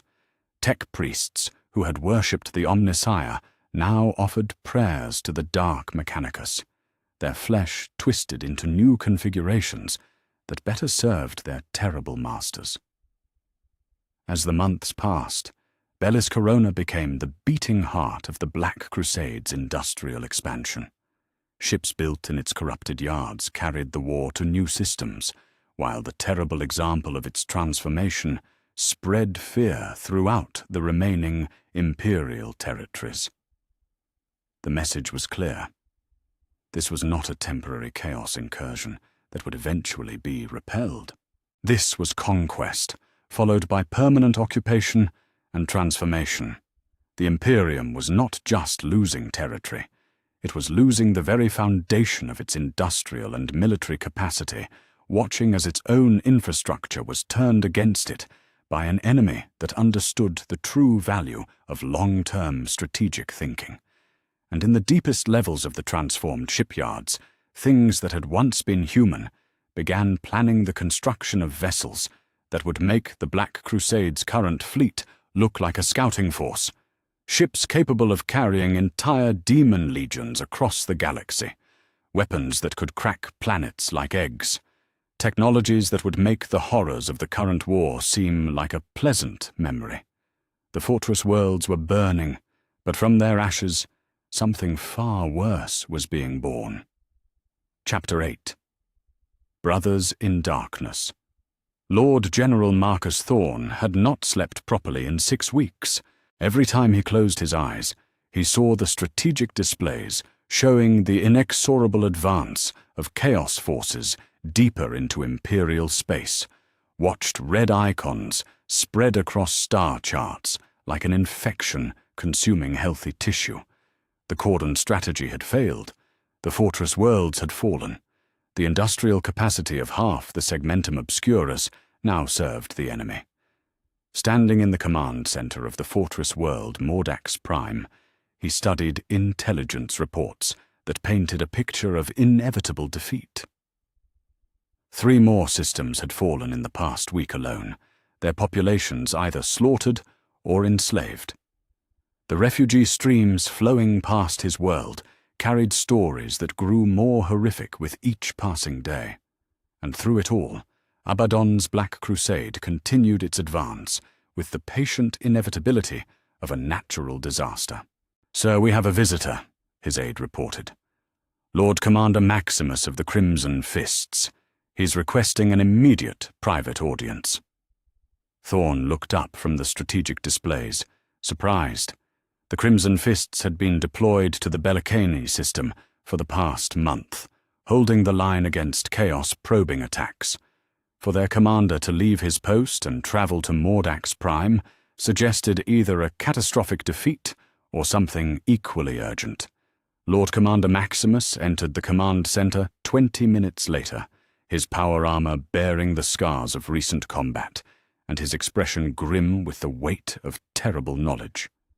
The 2 men had served together during the Zarian campaign, and Thorne had learned to read the subtle signs of stress in the Space Marine's enhanced features. What he saw now went beyond stress into something approaching despair. "General," Maximus said without preamble, "we need to talk. Privately." Thorne dismissed his staff and activated the command center's privacy shields, ensuring that their conversation would remain secure from any form of surveillance. When they were alone, Maximus removed his helmet and ran a gauntleted hand across his scarred features. "The situation at Bellicani is untenable," he said. 3 companies of Crimson Fists against a chaos force that grows stronger every day. We've lost contact with 2 neighboring systems, and intelligence suggests that the enemy is massing for a final assault that will overwhelm our defensive positions within the week. Thorne nodded. He had been expecting this news, though hearing it confirmed still felt like a physical blow. "How many can you evacuate?" "That's not why I'm here," Maximus said quietly.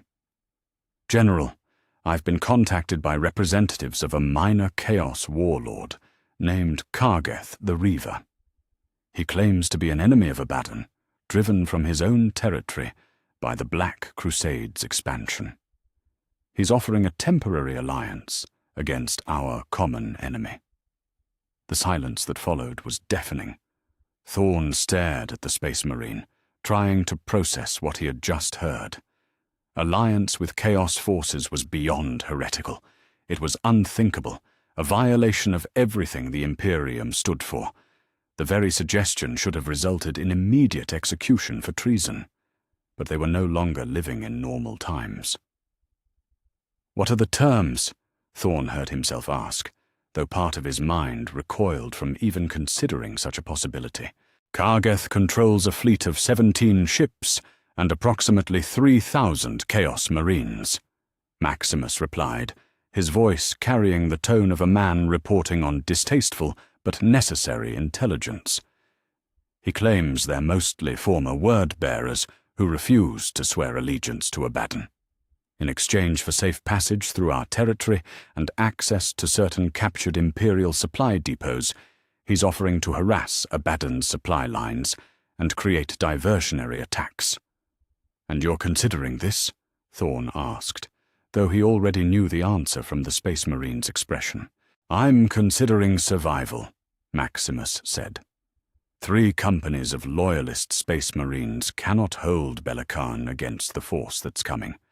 But 3 companies, supported by 17 Chaos vessels and 3,000 additional Astartes, that might buy us enough time for meaningful reinforcements to arrive. Thorn turned away from the Space Marine and stared out through the armored viewport at the fortress world below. Mordax Prime had been preparing for siege for months now, its population evacuated, and its defenses strengthened with every piece of military hardware that could be spared. But like every other Imperial strong point, it was ultimately just another target waiting to be overwhelmed by superior numbers and impossible weapons. "The Inquisition would execute us both for having this conversation," he said finally. "The Inquisition isn't here," Maximus replied. "And if they were, they'd be facing the same impossible choices we are. General, I've read the intelligence reports. I know what happened at Zarian Gate, at Bellis Corona, at a dozen other systems. The enemy isn't just stronger than us. They're operating by different rules entirely. Rules that make conventional military doctrine meaningless. So we abandon our principles and ally with the very forces we've sworn to fight? We adapt to circumstances that our principles never anticipated," Maximus said, "or we die gloriously and accomplish nothing." Before Thorn could respond, alarms began sounding throughout the command center. His aide rushed back into the chamber, her face pale with panic. "Sir, we're receiving reports of a fleet engagement in the outer system," she reported. "Imperial Navy vessels are firing on each other." The tactical displays lit up with real-time reports from across the Mordax system. Naval Squadron Tertius, under the command of Admiral Helena Vex, was engaged in a running battle with Squadron Secundus, led by Admiral Marcus Corbulo. Both fleets flew Imperial colors, both claimed to be acting under legitimate orders, and both were determined to destroy the other. "What in the Emperor's name?" Thorn began. "Admiral Corbulo has been in contact with representatives of the Tau Empire," his aide reported, reading from incoming intelligence feeds.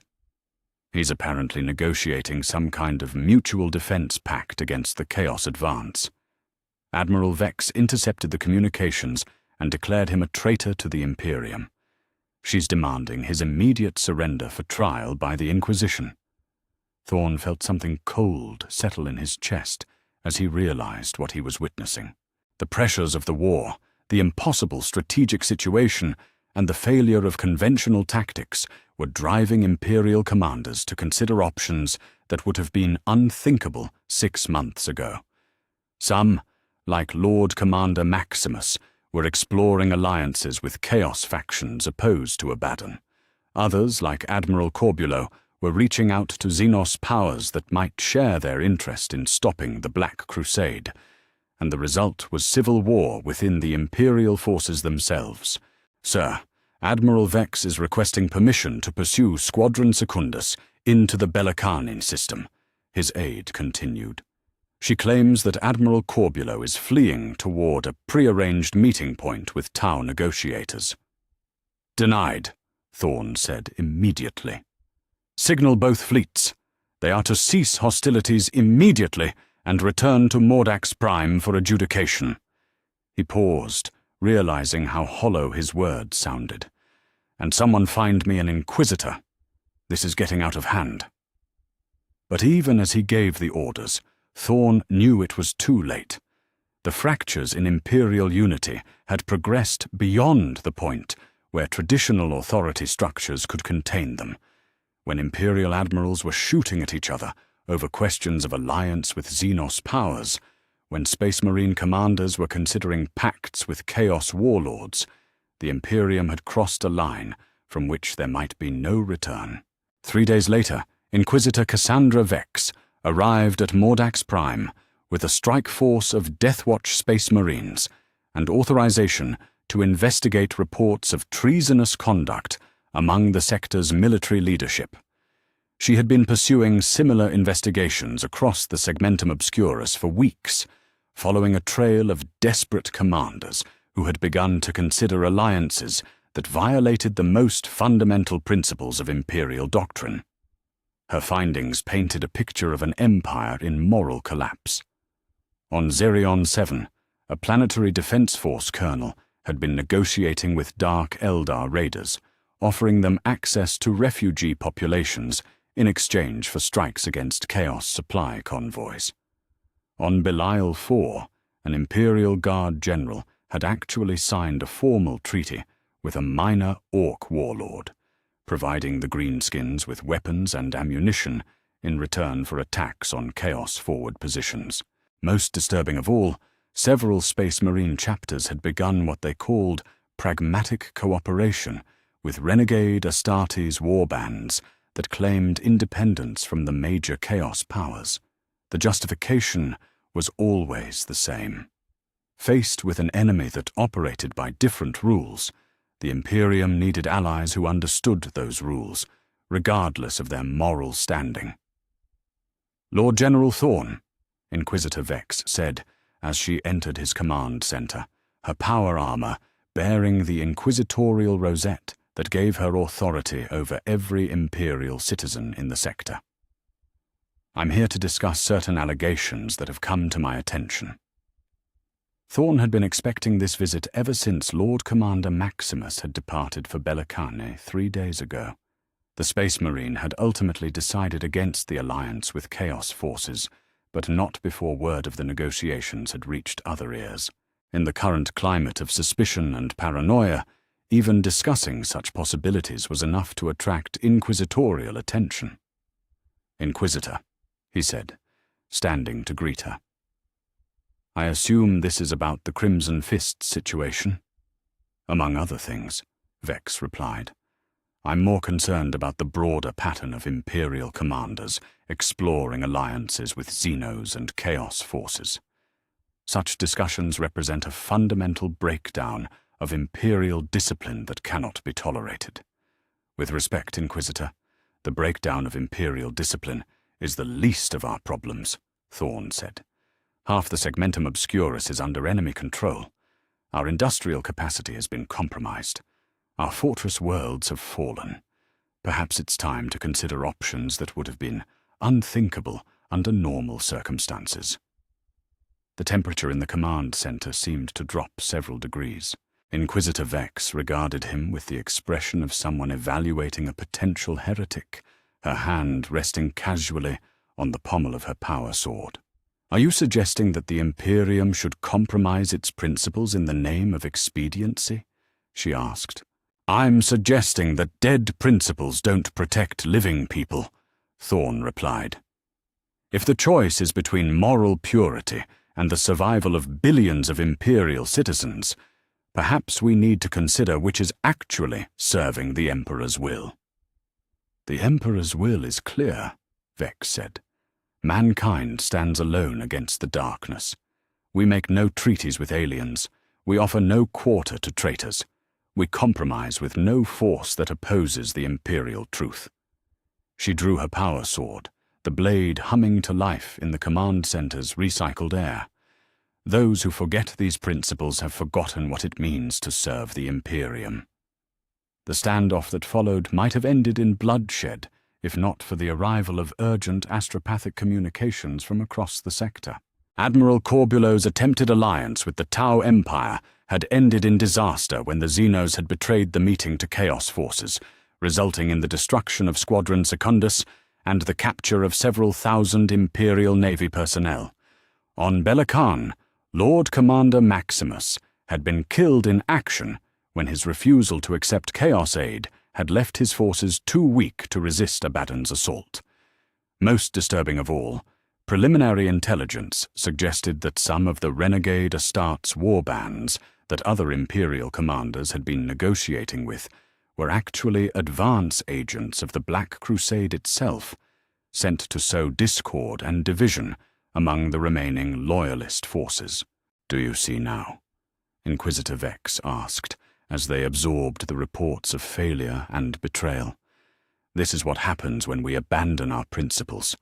The enemy uses our desperation against us, turns our own attempts at pragmatism into weapons for our destruction." Thorn looked at the tactical displays, showing the continued advance of Chaos forces, now reinforced by captured Imperial ships and personnel. The various attempts at alternative alliances had not just failed. They had made the situation actively worse, providing the enemy with intelligence, resources, and propaganda victories that accelerated the collapse of Imperial resistance. "Perhaps you're right," he said quietly. "But if moral purity means watching the Imperium burn while we maintain our principles, then we're still failing in our duty to protect the Emperor's subjects." "Sometimes," Inquisitor Vex replied, "failure with honor is preferable to victory through corruption. The Imperium has survived for 10,000 years precisely because it has never compromised on the fundamental principles that define it. The moment we begin making exceptions, we cease to be worth defending." As if to emphasize her point, new reports arrived showing that several of the Imperial commanders who had attempted alliances with minor Chaos factions had now openly defected to Abaddon's cause, their negotiations having served as recruitment opportunities for the Black Crusade. The moral corruption that had begun with desperate pragmatism had progressed to outright treachery, exactly as inquisitorial doctrine had always warned it would.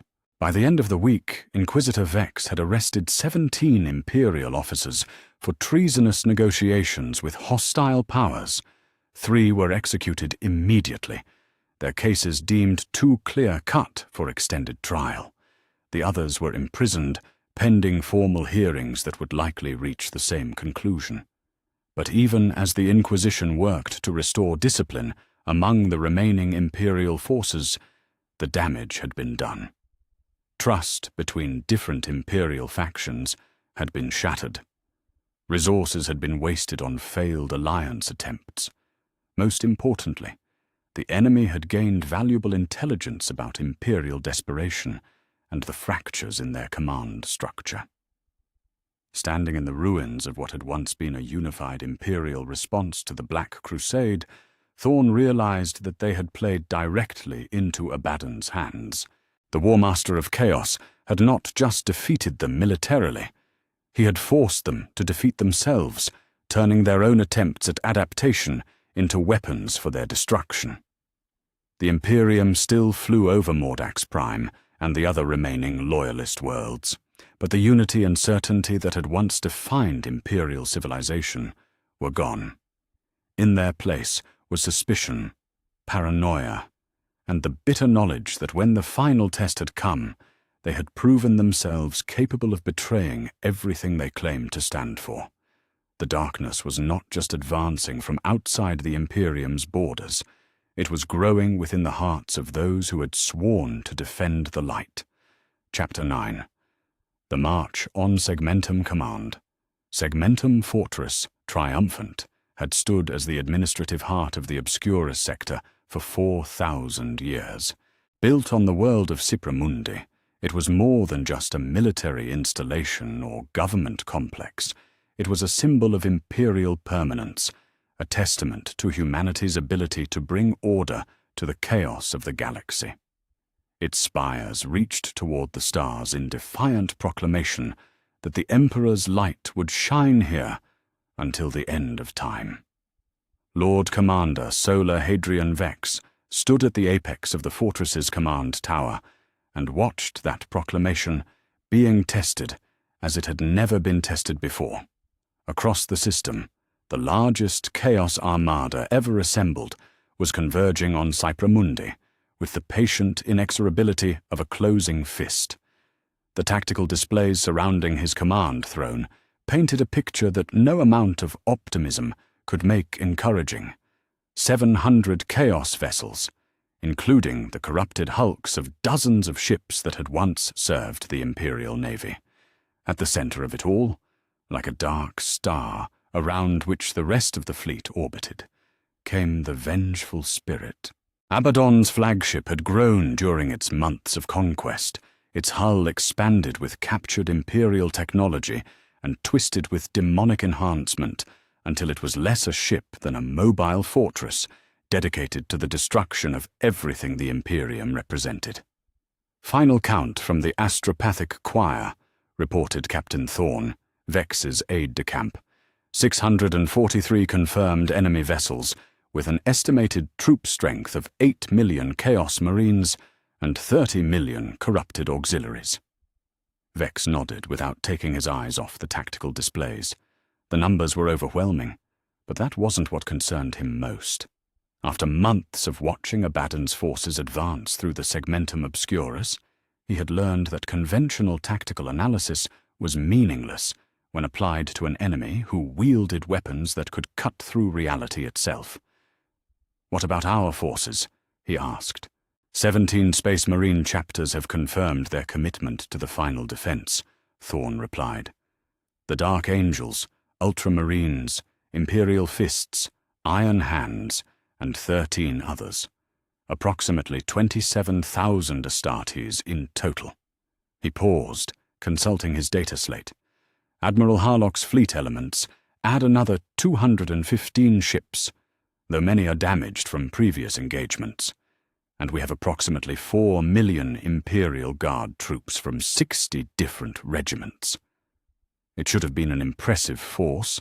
In any conventional engagement, the concentrated might of 17 Space Marine chapters would be sufficient to break the back of a major invasion.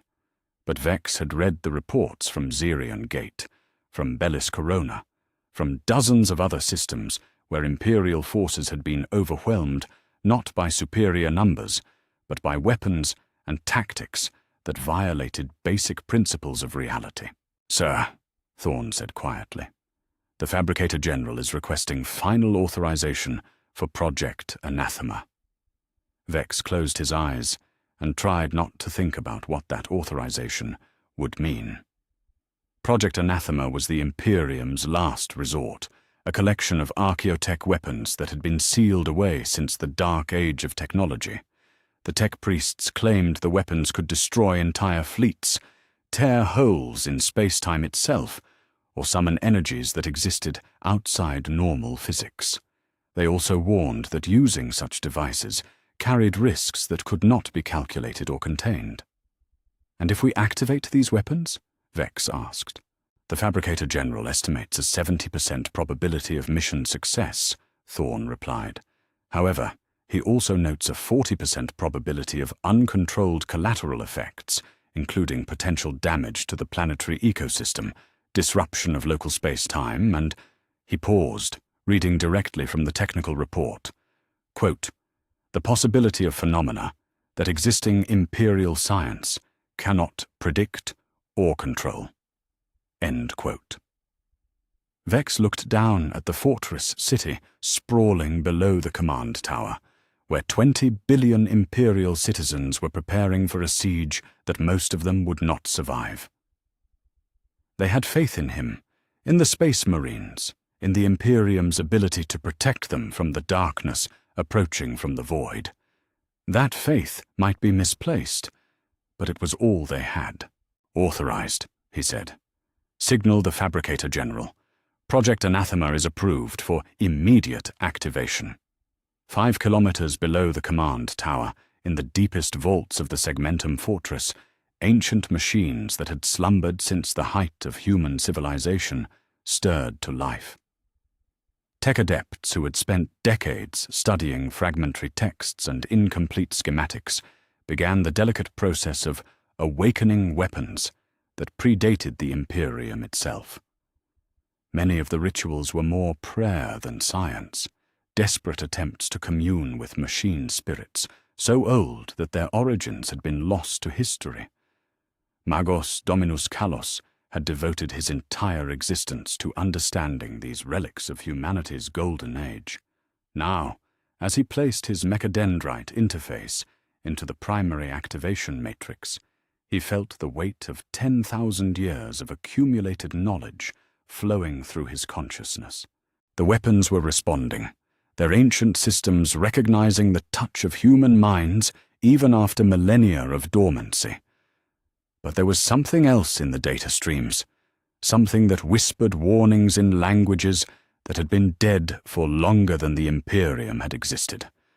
The weapons were indeed powerful beyond imagination, but they had been sealed away for reasons that the fragmentary records only hinted at. Power that could destroy stars, energy that could unravel the fabric of reality itself, forces that had once brought human civilization to its knees. "Omnissiah preserve us," Kalos whispered as the full scope of what he was awakening became clear. "What have we become that we would consider using these things? Above ground, the evacuation of Cypramundi's civilian population had begun in earnest.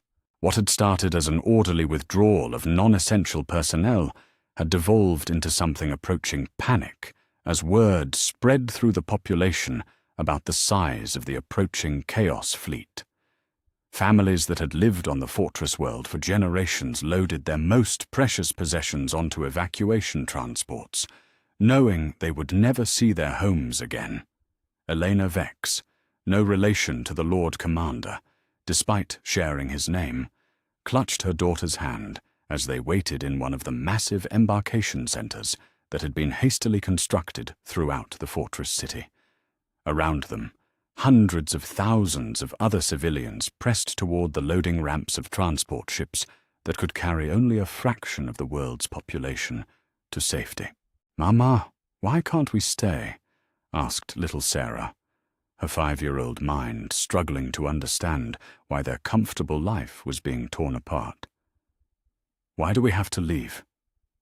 Elena looked down at her daughter and tried to find words that would explain the incomprehensible. How could she tell a child that monsters from humanity's nightmares were coming to destroy everything they had ever known? How could she explain that the Imperium, the eternal, unchanging empire that had existed since before her great-grandmother was born, was dying in the darkness between stars?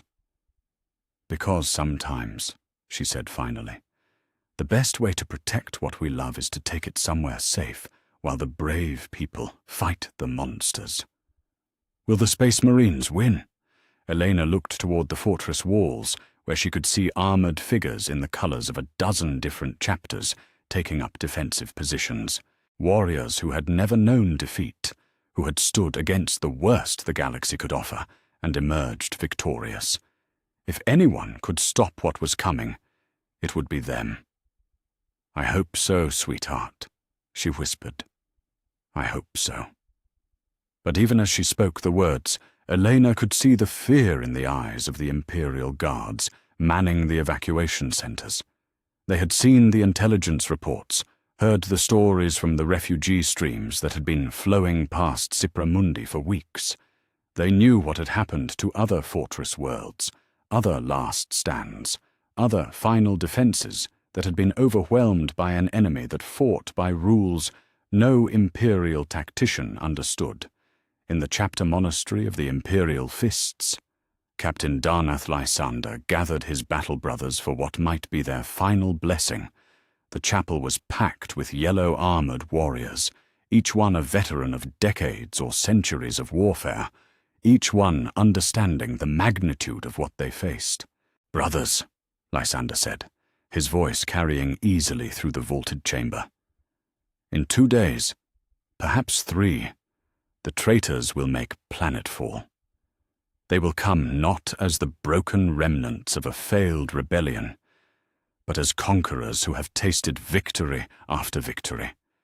They will expect us to break as others have broken. They will expect our walls to crumble as other walls have crumbled." He paused, looking out over the assembled warriors, men who had never retreated from any battlefield, who had held the line when hope itself seemed lost. "They do not know us," he continued. "They do not understand that we are the sons of Rogel Dawn, that we were forged in the crucible of the siege of Terra itself. Our Gene Father built the walls that protected the Emperor when the galaxy burned. We will build the wall that protects the segmentum when the darkness comes for it."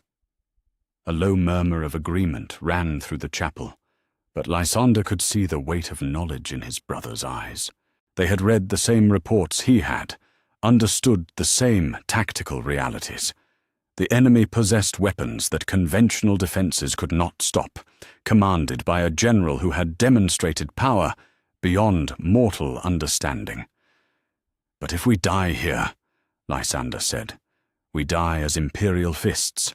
We die knowing that every minute we hold the line gives the evacuation fleet more time to reach safety.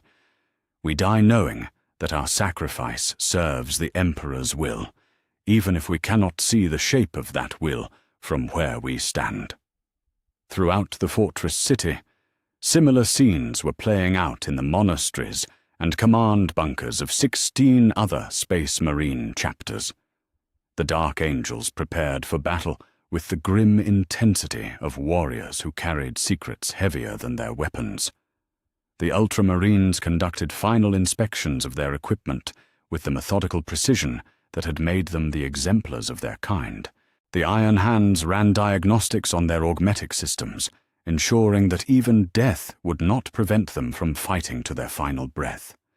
Each chapter brought its own traditions, its own understanding of duty and honor, but all of them shared the knowledge that they were preparing for a battle that would likely see their complete annihilation. The greatest concentration of Space Marine strength since the Horus Heresy gathered in one place to make a final stand against an enemy that had already proven capable of breaking anything the Imperium could field. Lord Commander Solar Hadrian Vex stood once again at his command tower's apex and watched the Chaos Fleet approach through the outer system.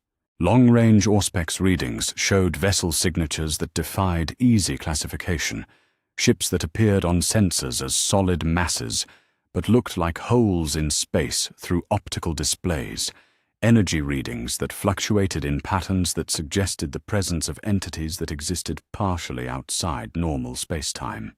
"Sir, the evacuation fleet is requesting permission for final departure," Captain Thorne reported. "They've loaded approximately 60% of the civilian population. The remainder—" He trailed off, unable to finish the sentence. Vex nodded. "The remainder would have to take their chances with whatever shelters could be prepared in the deepest levels of the fortress. It wasn't enough, would never be enough, but it was all they could do with the time available." "Granted," he said. "Signal the fleet, Emperor's speed, and may his light guide you to safety."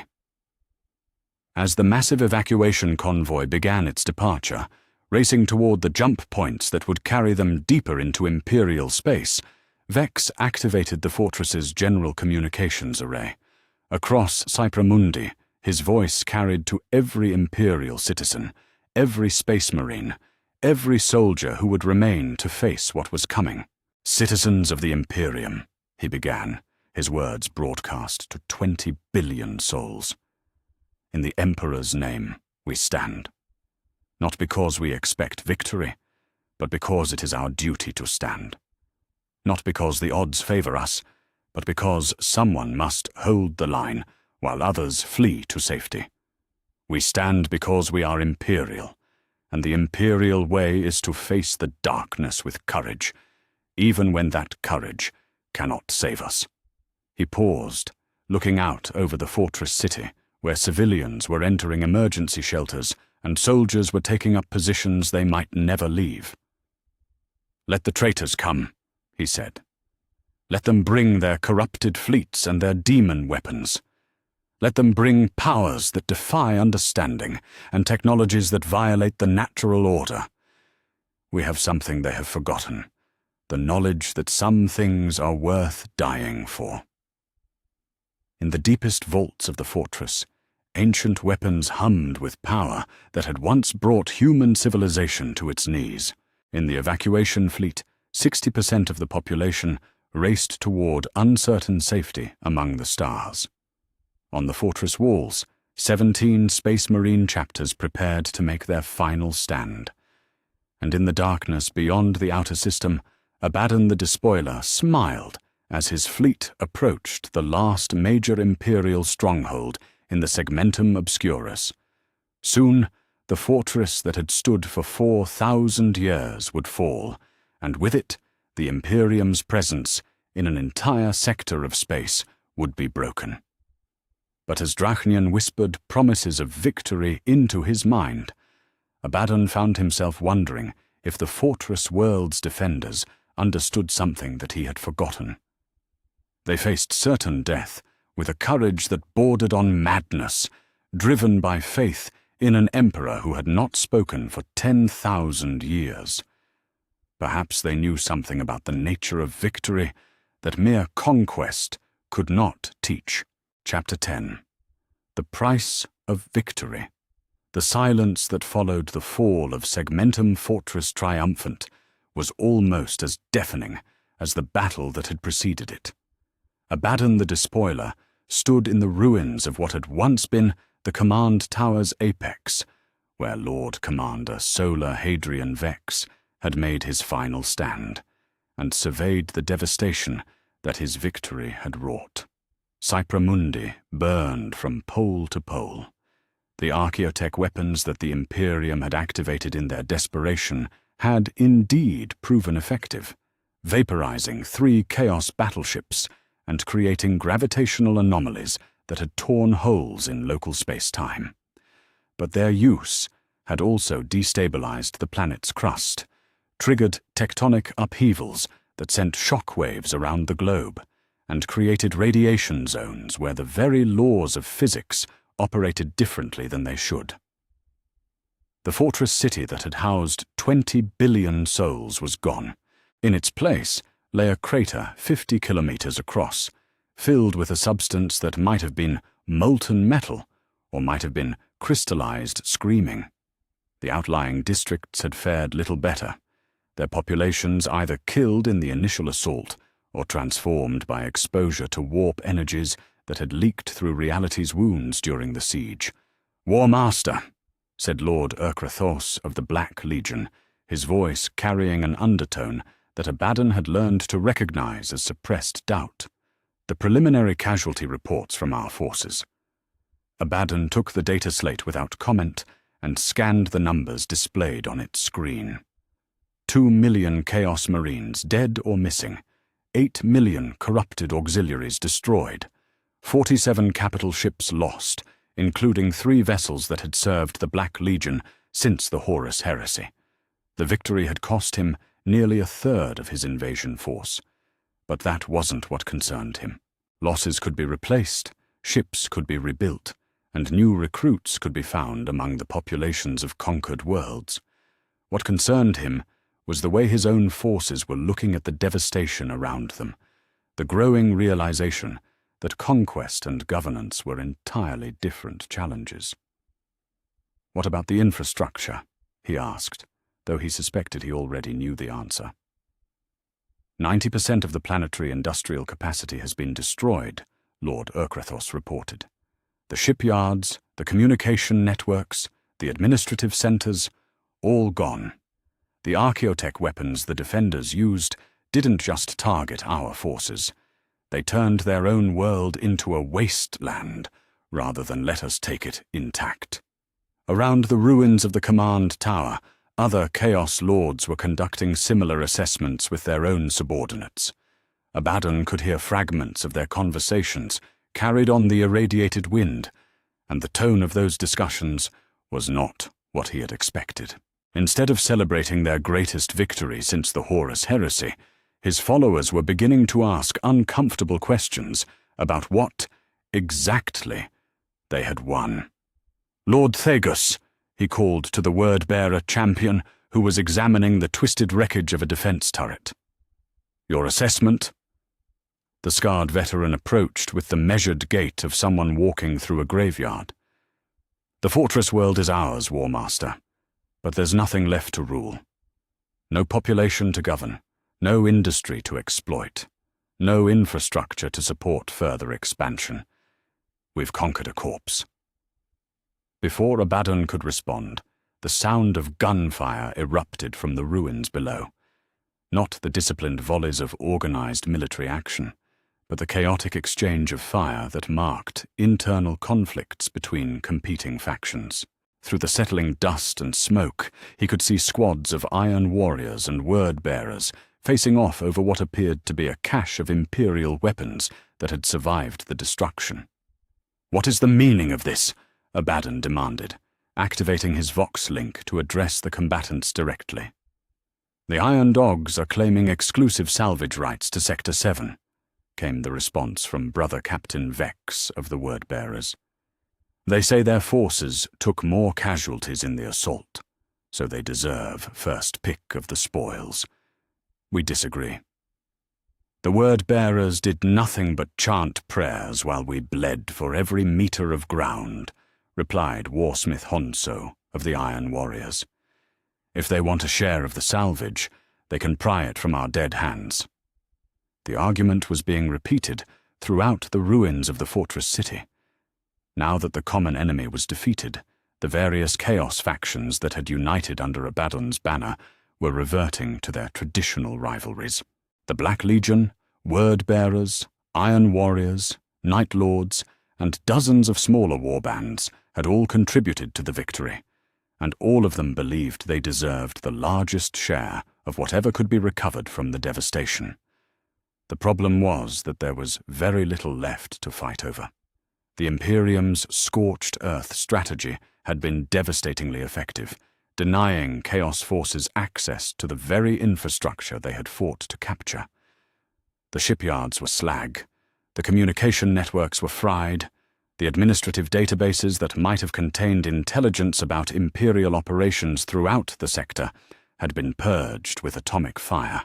"Enough," Abaddon said, his voice carrying across the battlefield with the authority of a man who had commanded respect for 10,000 years. "All forces will stand down immediately. Any further conflicts between allied units will be met with summary execution." The gunfire gradually ceased, but Abaddon could see the resentment in the faces of his followers.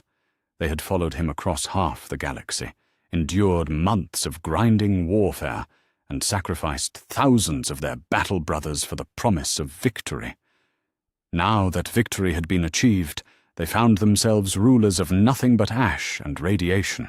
Sorcerer Zaraphiston of the Thousand Suns materialized beside the ruined command tower, his form flickering in and out of reality as he dismissed the teleportation spell that had brought him from his ship.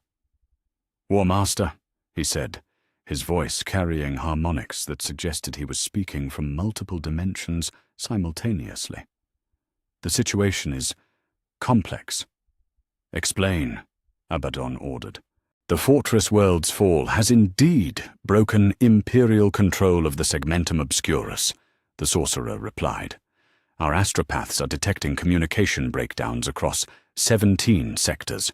Imperial fleets are withdrawing to defensive positions deeper in their territory. For all practical purposes, we have achieved total victory. But victory brings its own challenges. We now control the territories of an entire segmentum, containing approximately 40 billion human souls across 3,000 worlds. The administrative complexity of governing such a vast area is— He paused, searching for the appropriate words. Beyond the capabilities of traditional chaos command structures. Abaddon looked out over the burning landscape and felt something he hadn't experienced since his early days as a space marine: uncertainty about the future. For 10,000 years he had focused on a single goal: the overthrow of the Imperium and the destruction of everything the Emperor had built. That goal had sustained him through centuries of exile in the Eye of Terror, had driven him to unite fractious chaos factions under his banner, had given meaning to sacrifices that would have broken lesser men. Now, with that goal achieved, at least in this corner of the galaxy, he was confronted with questions that conquest had never forced him to consider. How do you govern a population that fears and hates you? How do you maintain an industrial base when your very presence corrupts the machinery needed to operate it? How do you prevent your own allies from destroying each other when there are no longer external enemies to fight? The various Legion contingents are requesting permission to establish their own territorial domains, Sorcerer Zarafistan continued.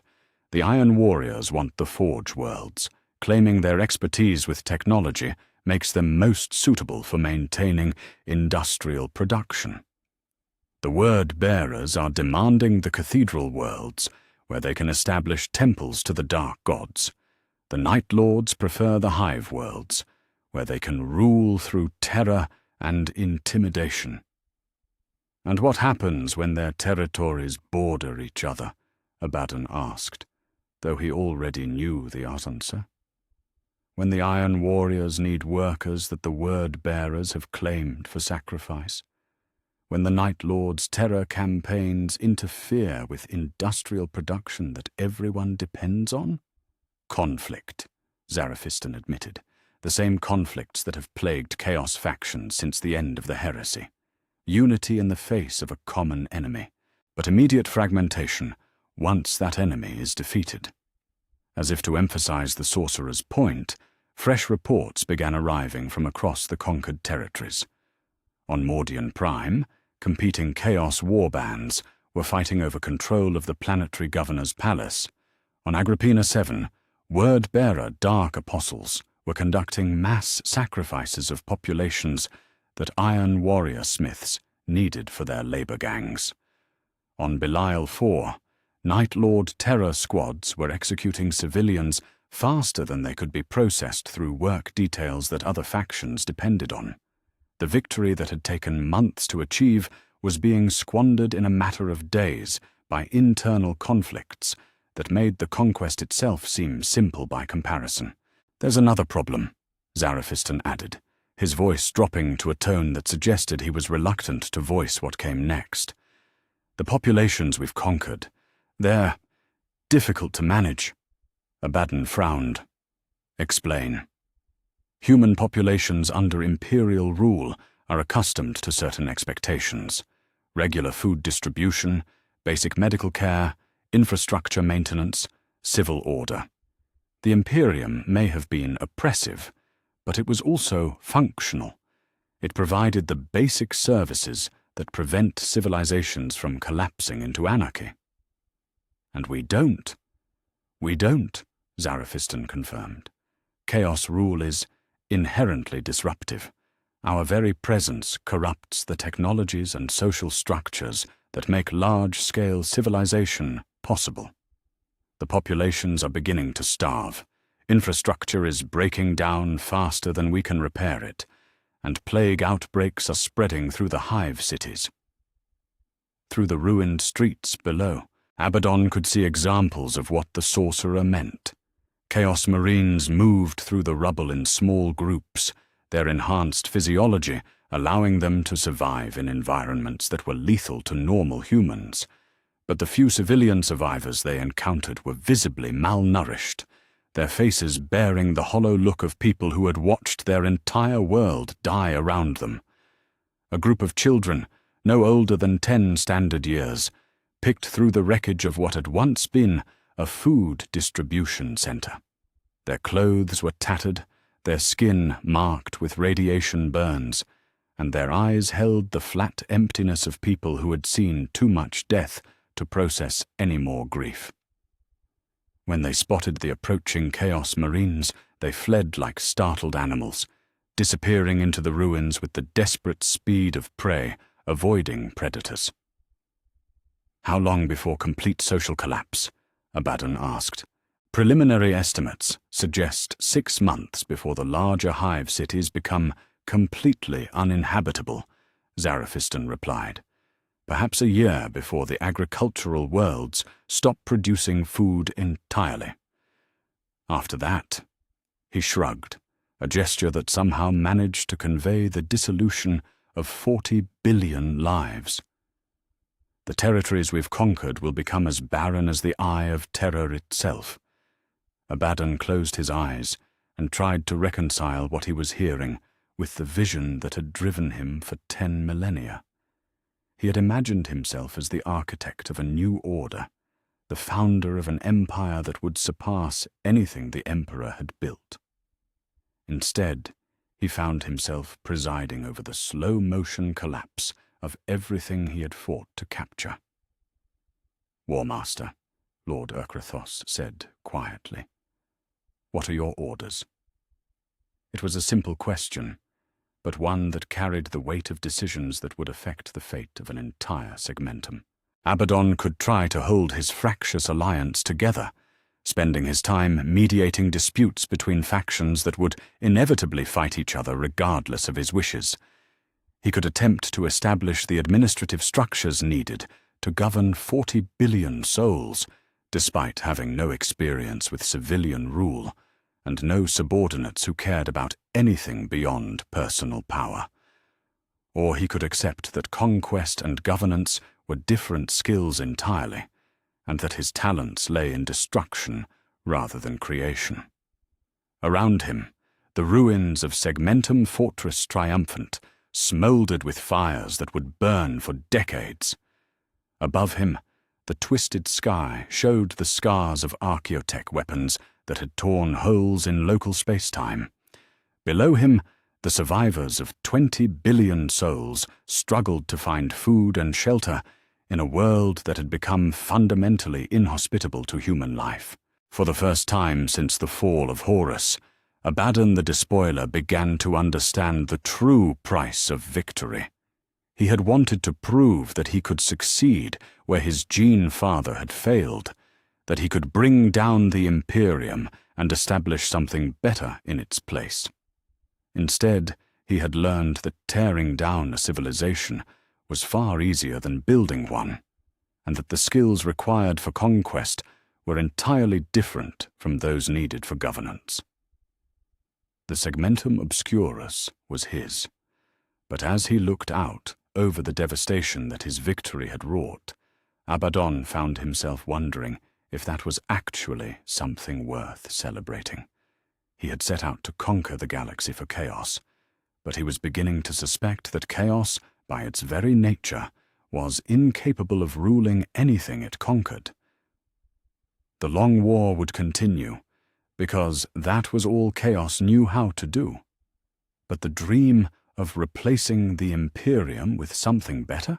Standing among the ruins of his greatest victory, Abaddon was no longer certain that dream had ever been anything more than a delusion. Victory, it turned out, was just another word for the end of everything worth fighting for. Chapter 11. The New Dark Age. High Lord Commander Militant Severus Maximus stood at the edge of the Cathan Line, the newest and most heavily fortified defensive perimeter in Imperial history, and watched astropathic reports stream in from across what had once been the Segmentum Obscurus. 6 months had passed since the fall of Cipramundi, and the galaxy had begun to settle into a new equilibrium that no Imperial strategist had ever planned for. Behind him, stretching for hundreds of light-years across 17 star systems, the greatest concentration of defensive infrastructure since the Siege of Terra was taking shape. The Cathan Line represented everything the Imperium had learned from its catastrophic defeat in the outer sectors, fortress worlds that could be evacuated rather than held to destruction, mobile defense platforms that could retreat when overwhelmed, and most importantly, a doctrine that accepted the loss of territory as preferable to the loss of entire armies. "Report from the Mordian sector," his aide announced, reading from a data slate that summarized intelligence gathered from deep-range reconnaissance missions into the occupied territories. "The word-bearers have established what they're calling the Cathedral of Eternal Praise on the ruins of Mordian Prime. Initial estimates suggest they're conducting mass sacrificial rituals involving approximately 50,000 souls per day." Maximus nodded without surprise. Similar reports had been arriving for months from across the fallen territories. The various Chaos factions that had united under Abaddon's banner during the Black Crusade were now establishing their own kingdoms in the conquered space, each ruling according to their particular interpretation of the Dark God's will. "What about the Iron Warriors?" he asked. "They've claimed the Agrippina sector and are attempting to restore industrial production to pre-war levels. However, they're experiencing significant difficulties with equipment maintenance. Imperial machine spirits appear to be rejecting Chaos modifications, leading to frequent system failures and production delays." The irony wasn't lost on Maximus. The Chaos forces had conquered the greatest industrial region in the Segmentum Obscurus, only to discover that their very presence corrupted the technologies they needed to maintain that industrial base. Reports from refugee streams suggested that most Forge worlds in the occupied territories were producing less than 20% of their previous output, and that percentage was declining monthly as more systems failed beyond repair. "Sir," his aide continued, "we're also receiving reports of factional conflicts between different Chaos groups. The Night Lords and Word-Bearers are fighting over control of Belial 4. The Iron Warriors and Black Legion are disputing territorial boundaries in the Xerian system. Several minor warbands have declared complete independence from Abaddon's authority." This was the news that Maximus had been hoping to hear. Intelligence analysts had predicted that Chaos unity would fragment once the common enemy was defeated, but the speed and extent of that fragmentation had exceeded all expectations. The territories that Abaddon had fought so hard to conquer were now being torn apart by the same internal conflicts that had plagued Chaos factions since the end of the Horus heresy. "Any word on Abaddon himself?" Maximus asked. "The Despoiler appears to be consolidating his personal control over the core systems around the former Cardia.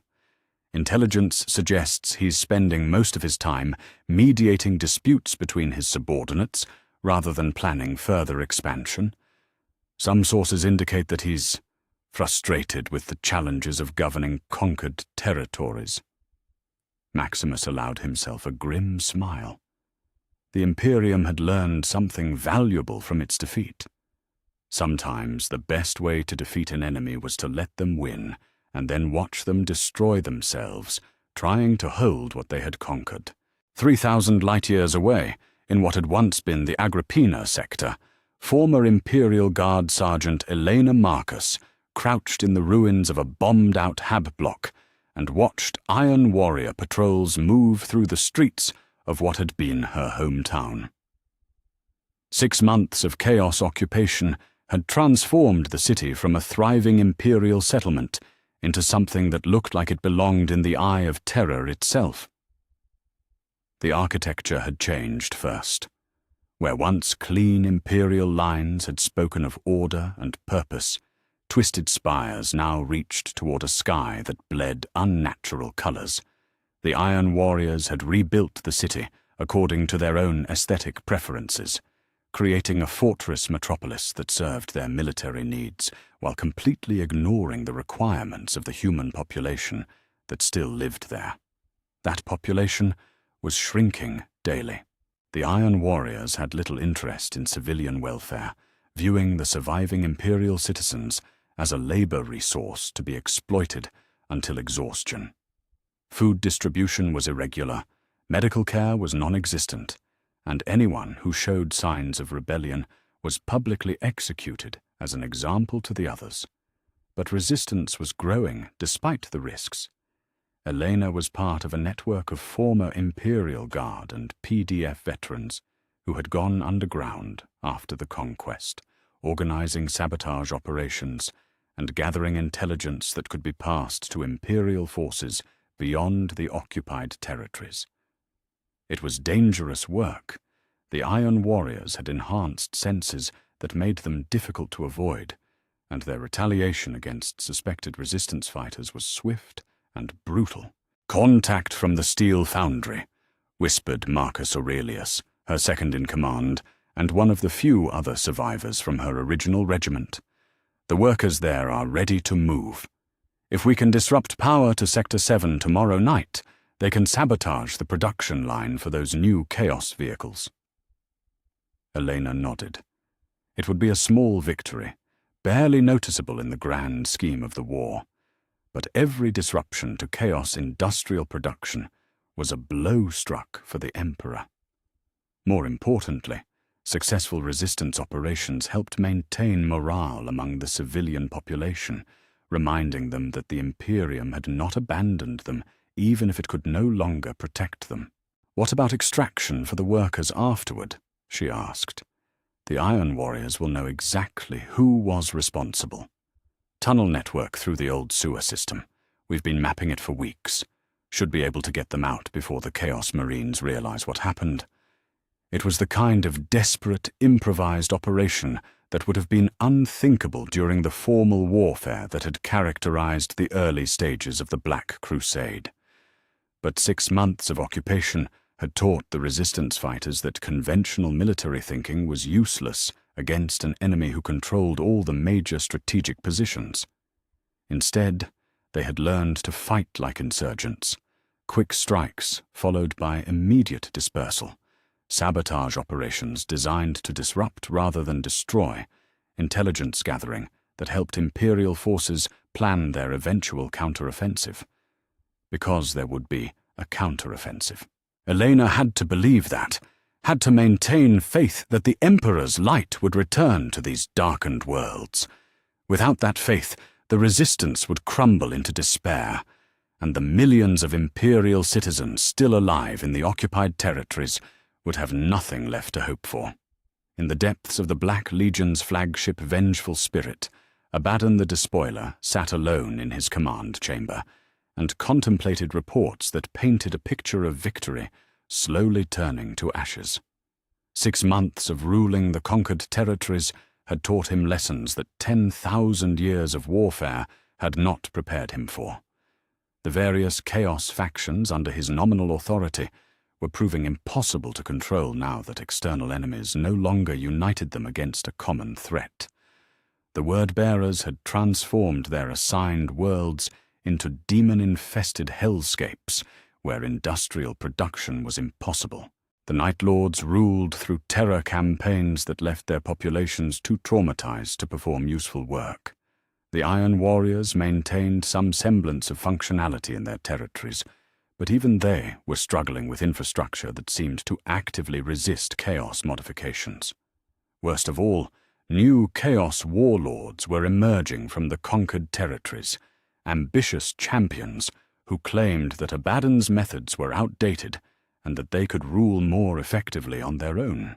3 major warbands had already declared independence from the Black Legion, taking their ships and followers to establish competing power bases in the outer reaches of the occupied space. "War Master," said Sorcerer Zaraphiston, materializing through one of his dimensional doorways. "The Council of Warsmiths is requesting another audience.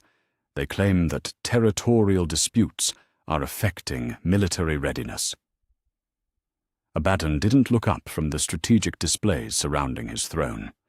"Let me guess. The Word-Bearers and Night Lords are fighting again, and the Iron Warriors want me to adjudicate their territorial claims." Among other issues, Lord Huron of the Red Corsairs has declared the Zarian system to be under his protection. Captain Vex of the Death Guard is demanding additional plague worlds for his experiments, and the Thousand Sons are complaining that psychic emanations from word-bearer rituals are interfering with their sorcerous operations. And what do they expect me to do about it? They expect you to rule, Zaraphiston said quietly. They expect the War Master of Chaos to provide the same unity and direction that you provided during the conquest. Abaddon finally looked up from his displays, and the sorcerer was disturbed to see something that might have been doubt in the despoiler's ancient eyes. I am a general, Zaraphiston. I can break armies, conquer worlds, and tear down empires. But I am not an administrator. I do not know how to make trains run on time or ensure food distribution to civilian populations. Perhaps that knowledge is not required. Perhaps the goal was always destruction rather than construction. Was it? Abaddon asked. Because if that's true, then what have we accomplished? We've turned a functioning part of the galaxy into a wasteland inhabited by bickering warlords and dying populations. We've proven that chaos can destroy, but we already knew that. What we haven't proven is that we can build anything worth defending. Before Zaraphiston could respond, alarms began sounding throughout the flagship. Emergency communications flooded the command chamber's Vox speakers, reporting a coordinated resistance attack across multiple systems. Industrial facilities sabotaged, supply convoys ambushed, communication networks disrupted by insurgent cells that had somehow escaped detection by Chaos security forces. How many? Abaddon asked, though he suspected he already knew the answer would be unsatisfying. 17 separate incidents across 6 systems, came the reply from his intelligence officer. Estimated impact on production schedules, negligible. Estimated impact on security requirements, significant. We'll need to deploy additional forces to garrison duties if these attacks continue. That was the real problem. Every Chaos Marine assigned to hunting resistance fighters was one fewer warrior available for offensive operations.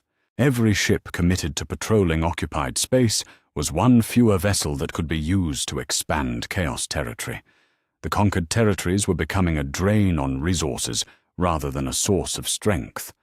Sir, the intelligence officer continued, we're also receiving reports of increased Imperial activity along the Cathan line. Long-range reconnaissance suggests they're massing forces for some kind of major operation. Abaddon nodded. He had been expecting this.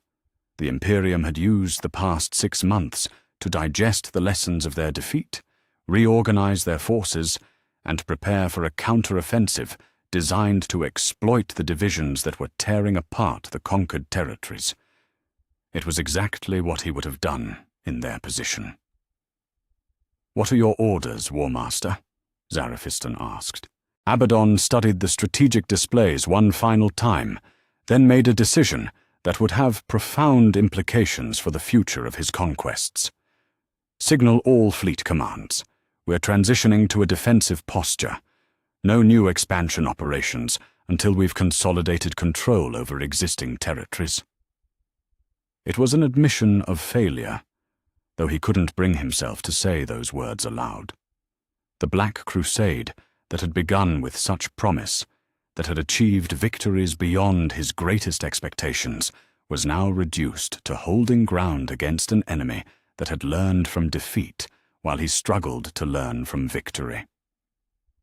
Standing on the Cathan line, High Lord Commander Militant Severus Maximus received the intelligence reports of Chaos forces pulling back from their forward positions and allowed himself a moment of cautious optimism. The galaxy had indeed entered a new dark age, one where entire sectors lay under the dominion of the dark gods, and where the Imperium's borders had been pushed back centuries of expansion. But it was a stable darkness, one where both sides understood their limitations and operated within constraints that made further large-scale warfare unlikely. The Imperium had learned that some territories could not be defended, while Chaos had learned that some victories were too costly to maintain. It wasn't the galaxy that either side had wanted, but it was the galaxy they had earned. And in the grim darkness of the 41st millennium, sometimes earning survival was victory enough. The long war would continue, because that was the nature of the conflict between order and chaos. But it would be a different kind of war now, fought by enemies who understood that conquest without the ability to govern was just another form of defeat. In the end, both sides had discovered that the price of victory was the very thing they had fought to achieve. Chapter 12. Legacy of the First Victory. 1 year after the fall of Cadia, Abaddon the Despoiler stood in the observatory of his flagship and watched the twisted stars that marked the boundary between imperial space and the territories he now ruled. The view should have filled him with satisfaction, vast swaths of the galaxy flying banners that bore his mark, billions of souls acknowledging his authority, fleets and armies that answered to his word. Instead, he found himself contemplating the weight of truths he had never expected to learn. Victory, he had discovered, was a more complex concept than conquest. The segmentum obscurus was his. That fact remained unchanged despite all the challenges that had followed. The Imperium's attempts at counter-offensive had been repelled, their new defensive lines held firm but showed no signs of advancing, and the various Chaos factions under his nominal command had eventually settled into an arrangement that resembled functional governance more than perpetual civil war. But the cost of that achievement extended far beyond the casualties suffered during the initial campaign. "War Master," said Lord Urkrathos, entering the observatory with reports that Abaddon had learned to dread. The monthly assessment from the Administrative Council. Abaddon accepted the data slate without comment. After a year of wrestling with the challenges of ruling conquered territory, he had been forced to establish something that would have been unthinkable during his years in the Eye of Terror. A bureaucracy. Chaos lords who had once led glorious charges across battlefields now found themselves managing supply chains, mediating resource disputes, and attempting to maintain the industrial infrastructure needed to support a permanent territorial presence. The reports painted a picture of gradual improvement overshadowed by persistent problems. Industrial production in the Iron Warriors' territories had stabilized at roughly 60% of pre-conquest levels, though it required constant vigilance to prevent machine spirits from rejecting chaos modifications. The Word-Bearers' domains remained largely uninhabitable by normal human standards, but they had achieved a form of stability based on ritualized sacrifice and demonic intervention that somehow managed to sustain their populations. The Night Lords continued to rule through terror, but had learned to modulate that terror in ways that preserved functional infrastructure. Most importantly, the various factions had stopped fighting each other long enough to establish clear territorial boundaries and protocols for resource sharing. It wasn't the unity that Abaddon had hoped for, but it was functional cooperation based on mutual necessity. "What about recruitment?" he asked, scanning the section of the report that detailed efforts to replenish the forces lost during the conquest. "Steady improvement," Urkrathos replied. "The populations in our territories are beginning to adapt to chaos rule. We're seeing increased volunteer recruitment for auxiliary forces, and several worlds have established what appear to be genuine cults dedicated to the dark gods, rather than simple survival cooperation." That was perhaps the most significant long-term development. The human populations under chaos control were not just surviving. They were beginning to thrive in their own twisted way. A generation was growing up that had never known imperial rule. that accepted chaos as the natural order of things, children who had been taught to pray to the dark gods with the same fervor their parents had once reserved for the Emperor. And the border regions? Imperial probing attacks continue, but they've learned to avoid direct confrontation. Their new doctrine appears to emphasize containment rather than reconquest. They're not trying to retake our territories, so much as prevent us from expanding beyond them. Abaddon nodded. It was exactly what he would have done in their position, and exactly what he had feared they would learn to do. The Imperium had absorbed the lessons of their defeat and adapted their strategy accordingly. Instead of trying to match chaos strength against strength, they were relying on chaos's inherent inability to maintain unity across large territories. It was working. The logistics of governing the conquered territories consumed resources that could have been used for further expansion. Internal disputes, while no longer openly violent, still required constant attention from leadership that could have been planning new campaigns. Most problematically, the very success of the conquest had eliminated the external pressure that had kept the various chaos factions united under his command. 3,000 light-years away, in the halls of the Imperial Palace on Terra, the High Lords convened their weekly strategic assessment meeting with the systematic efficiency that had become their hallmark since the disaster in the Segmentum Obscurus. The catastrophic losses of the previous year had forced a complete reorganization of imperial governance, eliminating bureaucratic inefficiencies that had accumulated over millennia of relative peace. Lord Commander Militant Severus Maximus, now promoted to the rank of High Lord after his successful implementation of the Cathan Line strategy, reviewed intelligence reports from the occupied territories with the clinical detachment of a man who had learned to separate emotional responses from strategic necessities. The situation remains stable, he reported to his colleagues. Chaos territorial expansion has effectively ceased. Internal conflicts within their territories continue to drain resources that could otherwise be used for offensive operations. Most importantly, their populations are becoming increasingly dependent on infrastructure they cannot easily replace. Meaning? Asked Master of the Administratum, Goge Vandere. Meaning they've become vulnerable to the same kinds of disruption that we experienced during their conquest, Maximus replied. Targeted strikes against key industrial facilities, supply line interdiction, support for resistance movements in occupied territories. They wanted to rule like an empire, so we treat them like an empire and exploit the vulnerabilities that come with territorial responsibility. It was a fundamental shift in imperial strategy, one that had emerged from hard-won experience rather than theoretical planning. The Imperium had learned that some enemies were better contained than destroyed, especially when destruction would require costs that the Empire could not afford. What about long-term recruitment and training? Asked the Grand Master of Assassins. Proceeding according to the new protocols, Maximus replied. We're training a generation of officers who understand asymmetric warfare, containment strategy, and the psychological aspects of prolonged conflict. The old model of decisive battle and territorial reconquest has been supplemented with doctrines designed for conflicts that may last centuries without resolution.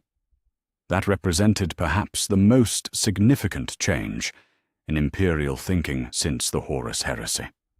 For 10,000 years, imperial doctrine had been based on the assumption that enemies could be defeated through the application of superior force and unwavering determination.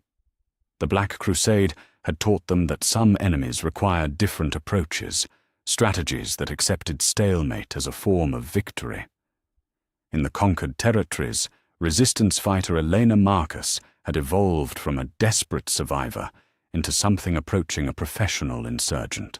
18 months of clandestine warfare against Chaos occupation forces had taught her lessons that no imperial military academy could have provided. She understood how to operate in environments where the enemy controlled all major strategic positions, how to maintain morale among populations that had no realistic hope of immediate liberation, and how to inflict costs on occupying forces that exceeded the value of maintaining control.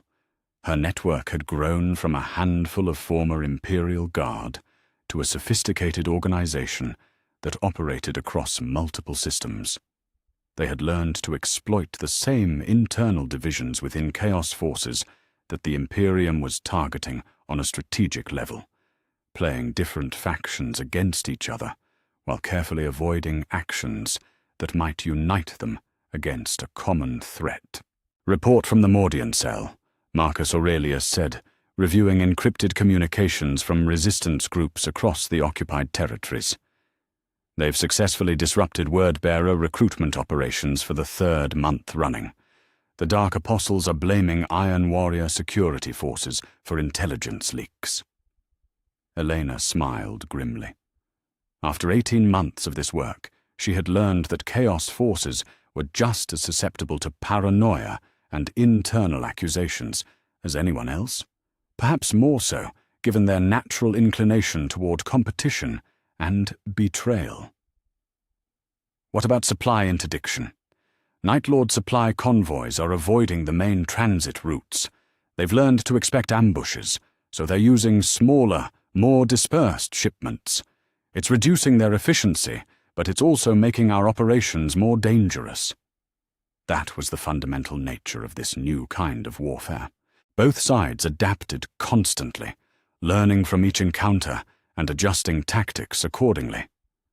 Unlike the decisive campaigns of the initial conquest, this was a conflict of gradual pressure and accumulated advantages, fought by people who understood that victory might take generations to achieve. "Any word from Imperial Command?" Elena asked. "Coded transmission last week. They're pleased with our progress, but want us to avoid any operations that might provoke large-scale retaliation. Our job is to maintain pressure, not trigger another major offensive." Elena nodded. She understood the strategic logic, even if it was sometimes difficult to explain to resistance fighters who had lost everything to Chaos occupation. The goal was no longer immediate liberation, but long-term containment, making the occupied territories more expensive for Chaos to maintain than they were worth.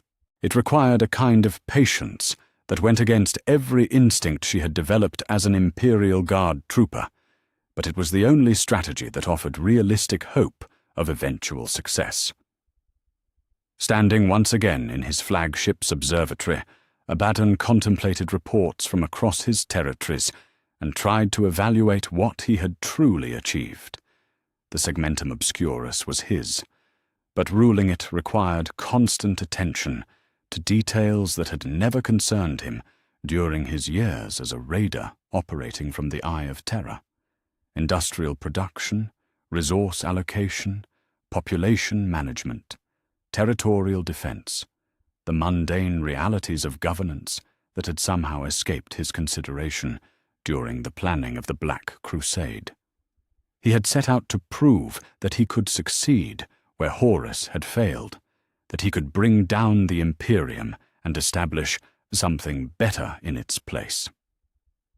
In tactical terms, he had achieved unprecedented success. The Black Crusade had conquered more territory than any Chaos offensive since the heresy itself, had broken Imperial control over an entire segmentum, and had established permanent Chaos territories that the Imperium seemed unable or unwilling to reclaim. But strategic success and meaningful victory were proving to be different things entirely. "The irony," he said aloud, though Lord Urkrathos was the only other person present to hear him, "is that we have become what we sought to destroy." "Sir?" "An empire," Abaddon explained, "bound by the same constraints and limitations that we once exploited in our enemies, responsible for territories that drain our resources, populations that require our attention, infrastructure that must be maintained rather than simply plundered." He gestured toward the star charts that showed the boundaries of his domain, the complex network of trade routes and supply lines that kept his empire functioning. We wanted to be conquerors, but we have become administrators. We wanted to bring down the Imperium, but we have created a smaller version of the same thing. Lord Urkrathos was quiet for a long moment before responding. Perhaps that was inevitable, War Master. Perhaps any successful civilization requires the same fundamental structures, regardless of its ideology or origins. Perhaps, Abaddon agreed. But if that's true, then what was the point of the long war? What have we achieved that justifies 10,000 years of conflict? It was a question that had no easy answer, and both men knew it. The Black Crusade had been tactically successful beyond all expectations, but it had also revealed uncomfortable truths about the nature of chaos and its ability to build rather than simply destroy. We have achieved change, Lord Urkrathos said finally. The galaxy is different now than it was 2 years ago. The Imperium has been forced to acknowledge that it is not invincible, that its territories are not inviolable. We have broken the myth of imperial permanence and replaced it with what? Another empire that rules through force and struggles with the same problems that the Imperium faced? Perhaps that is all that any mortal power can achieve. Perhaps the choice is not between perfection and corruption, but between different forms of imperfect rule. Abaddon considered that possibility and found it strangely comforting. If the goal had never been to create a perfect society, but simply to prove that change was possible, then perhaps the Black Crusade had achieved everything it could reasonably have been expected to achieve. The galaxy had indeed settled into a new equilibrium, one darker and bloodier than what had existed before, but also more honest about the true nature of power and the costs of maintaining it. The Imperium had learned that some defeats had to be accepted rather than avenged. Chaos had learned that some victories created more problems than they solved. Both sides had discovered that the long war was not a conflict that could be definitively won, but rather an ongoing struggle that shaped the fundamental character of galactic civilization. The next Black Crusade, when it came, would be planned by commanders who understood the true costs of conquest. The next imperial response would be organized by officers who had learned that strategic withdrawal could be a form of victory. The first Black Crusade had succeeded beyond Abaddon's wildest dreams, but it had also taught him that dreams of total victory were just that. Dreams. The galaxy was too large, too complex, and too resilient for any single power to completely dominate. In the end, perhaps that was the most important lesson of all. The long war would continue because it had to, because the conflict between order and chaos was built into the fundamental structure of reality itself. But it would be a different kind of war now, fought by enemies who understood each other's limitations as well as their own. Standing in his observatory, surrounded by the fruits of the greatest military victory in Chaos history, Abaddon the Despoiler smiled. It wasn't the smile of triumph he had expected to wear, but it was perhaps more honest than that would have been. He had set out to conquer the galaxy for Chaos. Instead, he had learned that the galaxy could not be conquered, only influenced, shaped, and gradually changed through the patient application of force and will across centuries or millennia. It was a smaller achievement than he had planned, but it was also a more realistic one.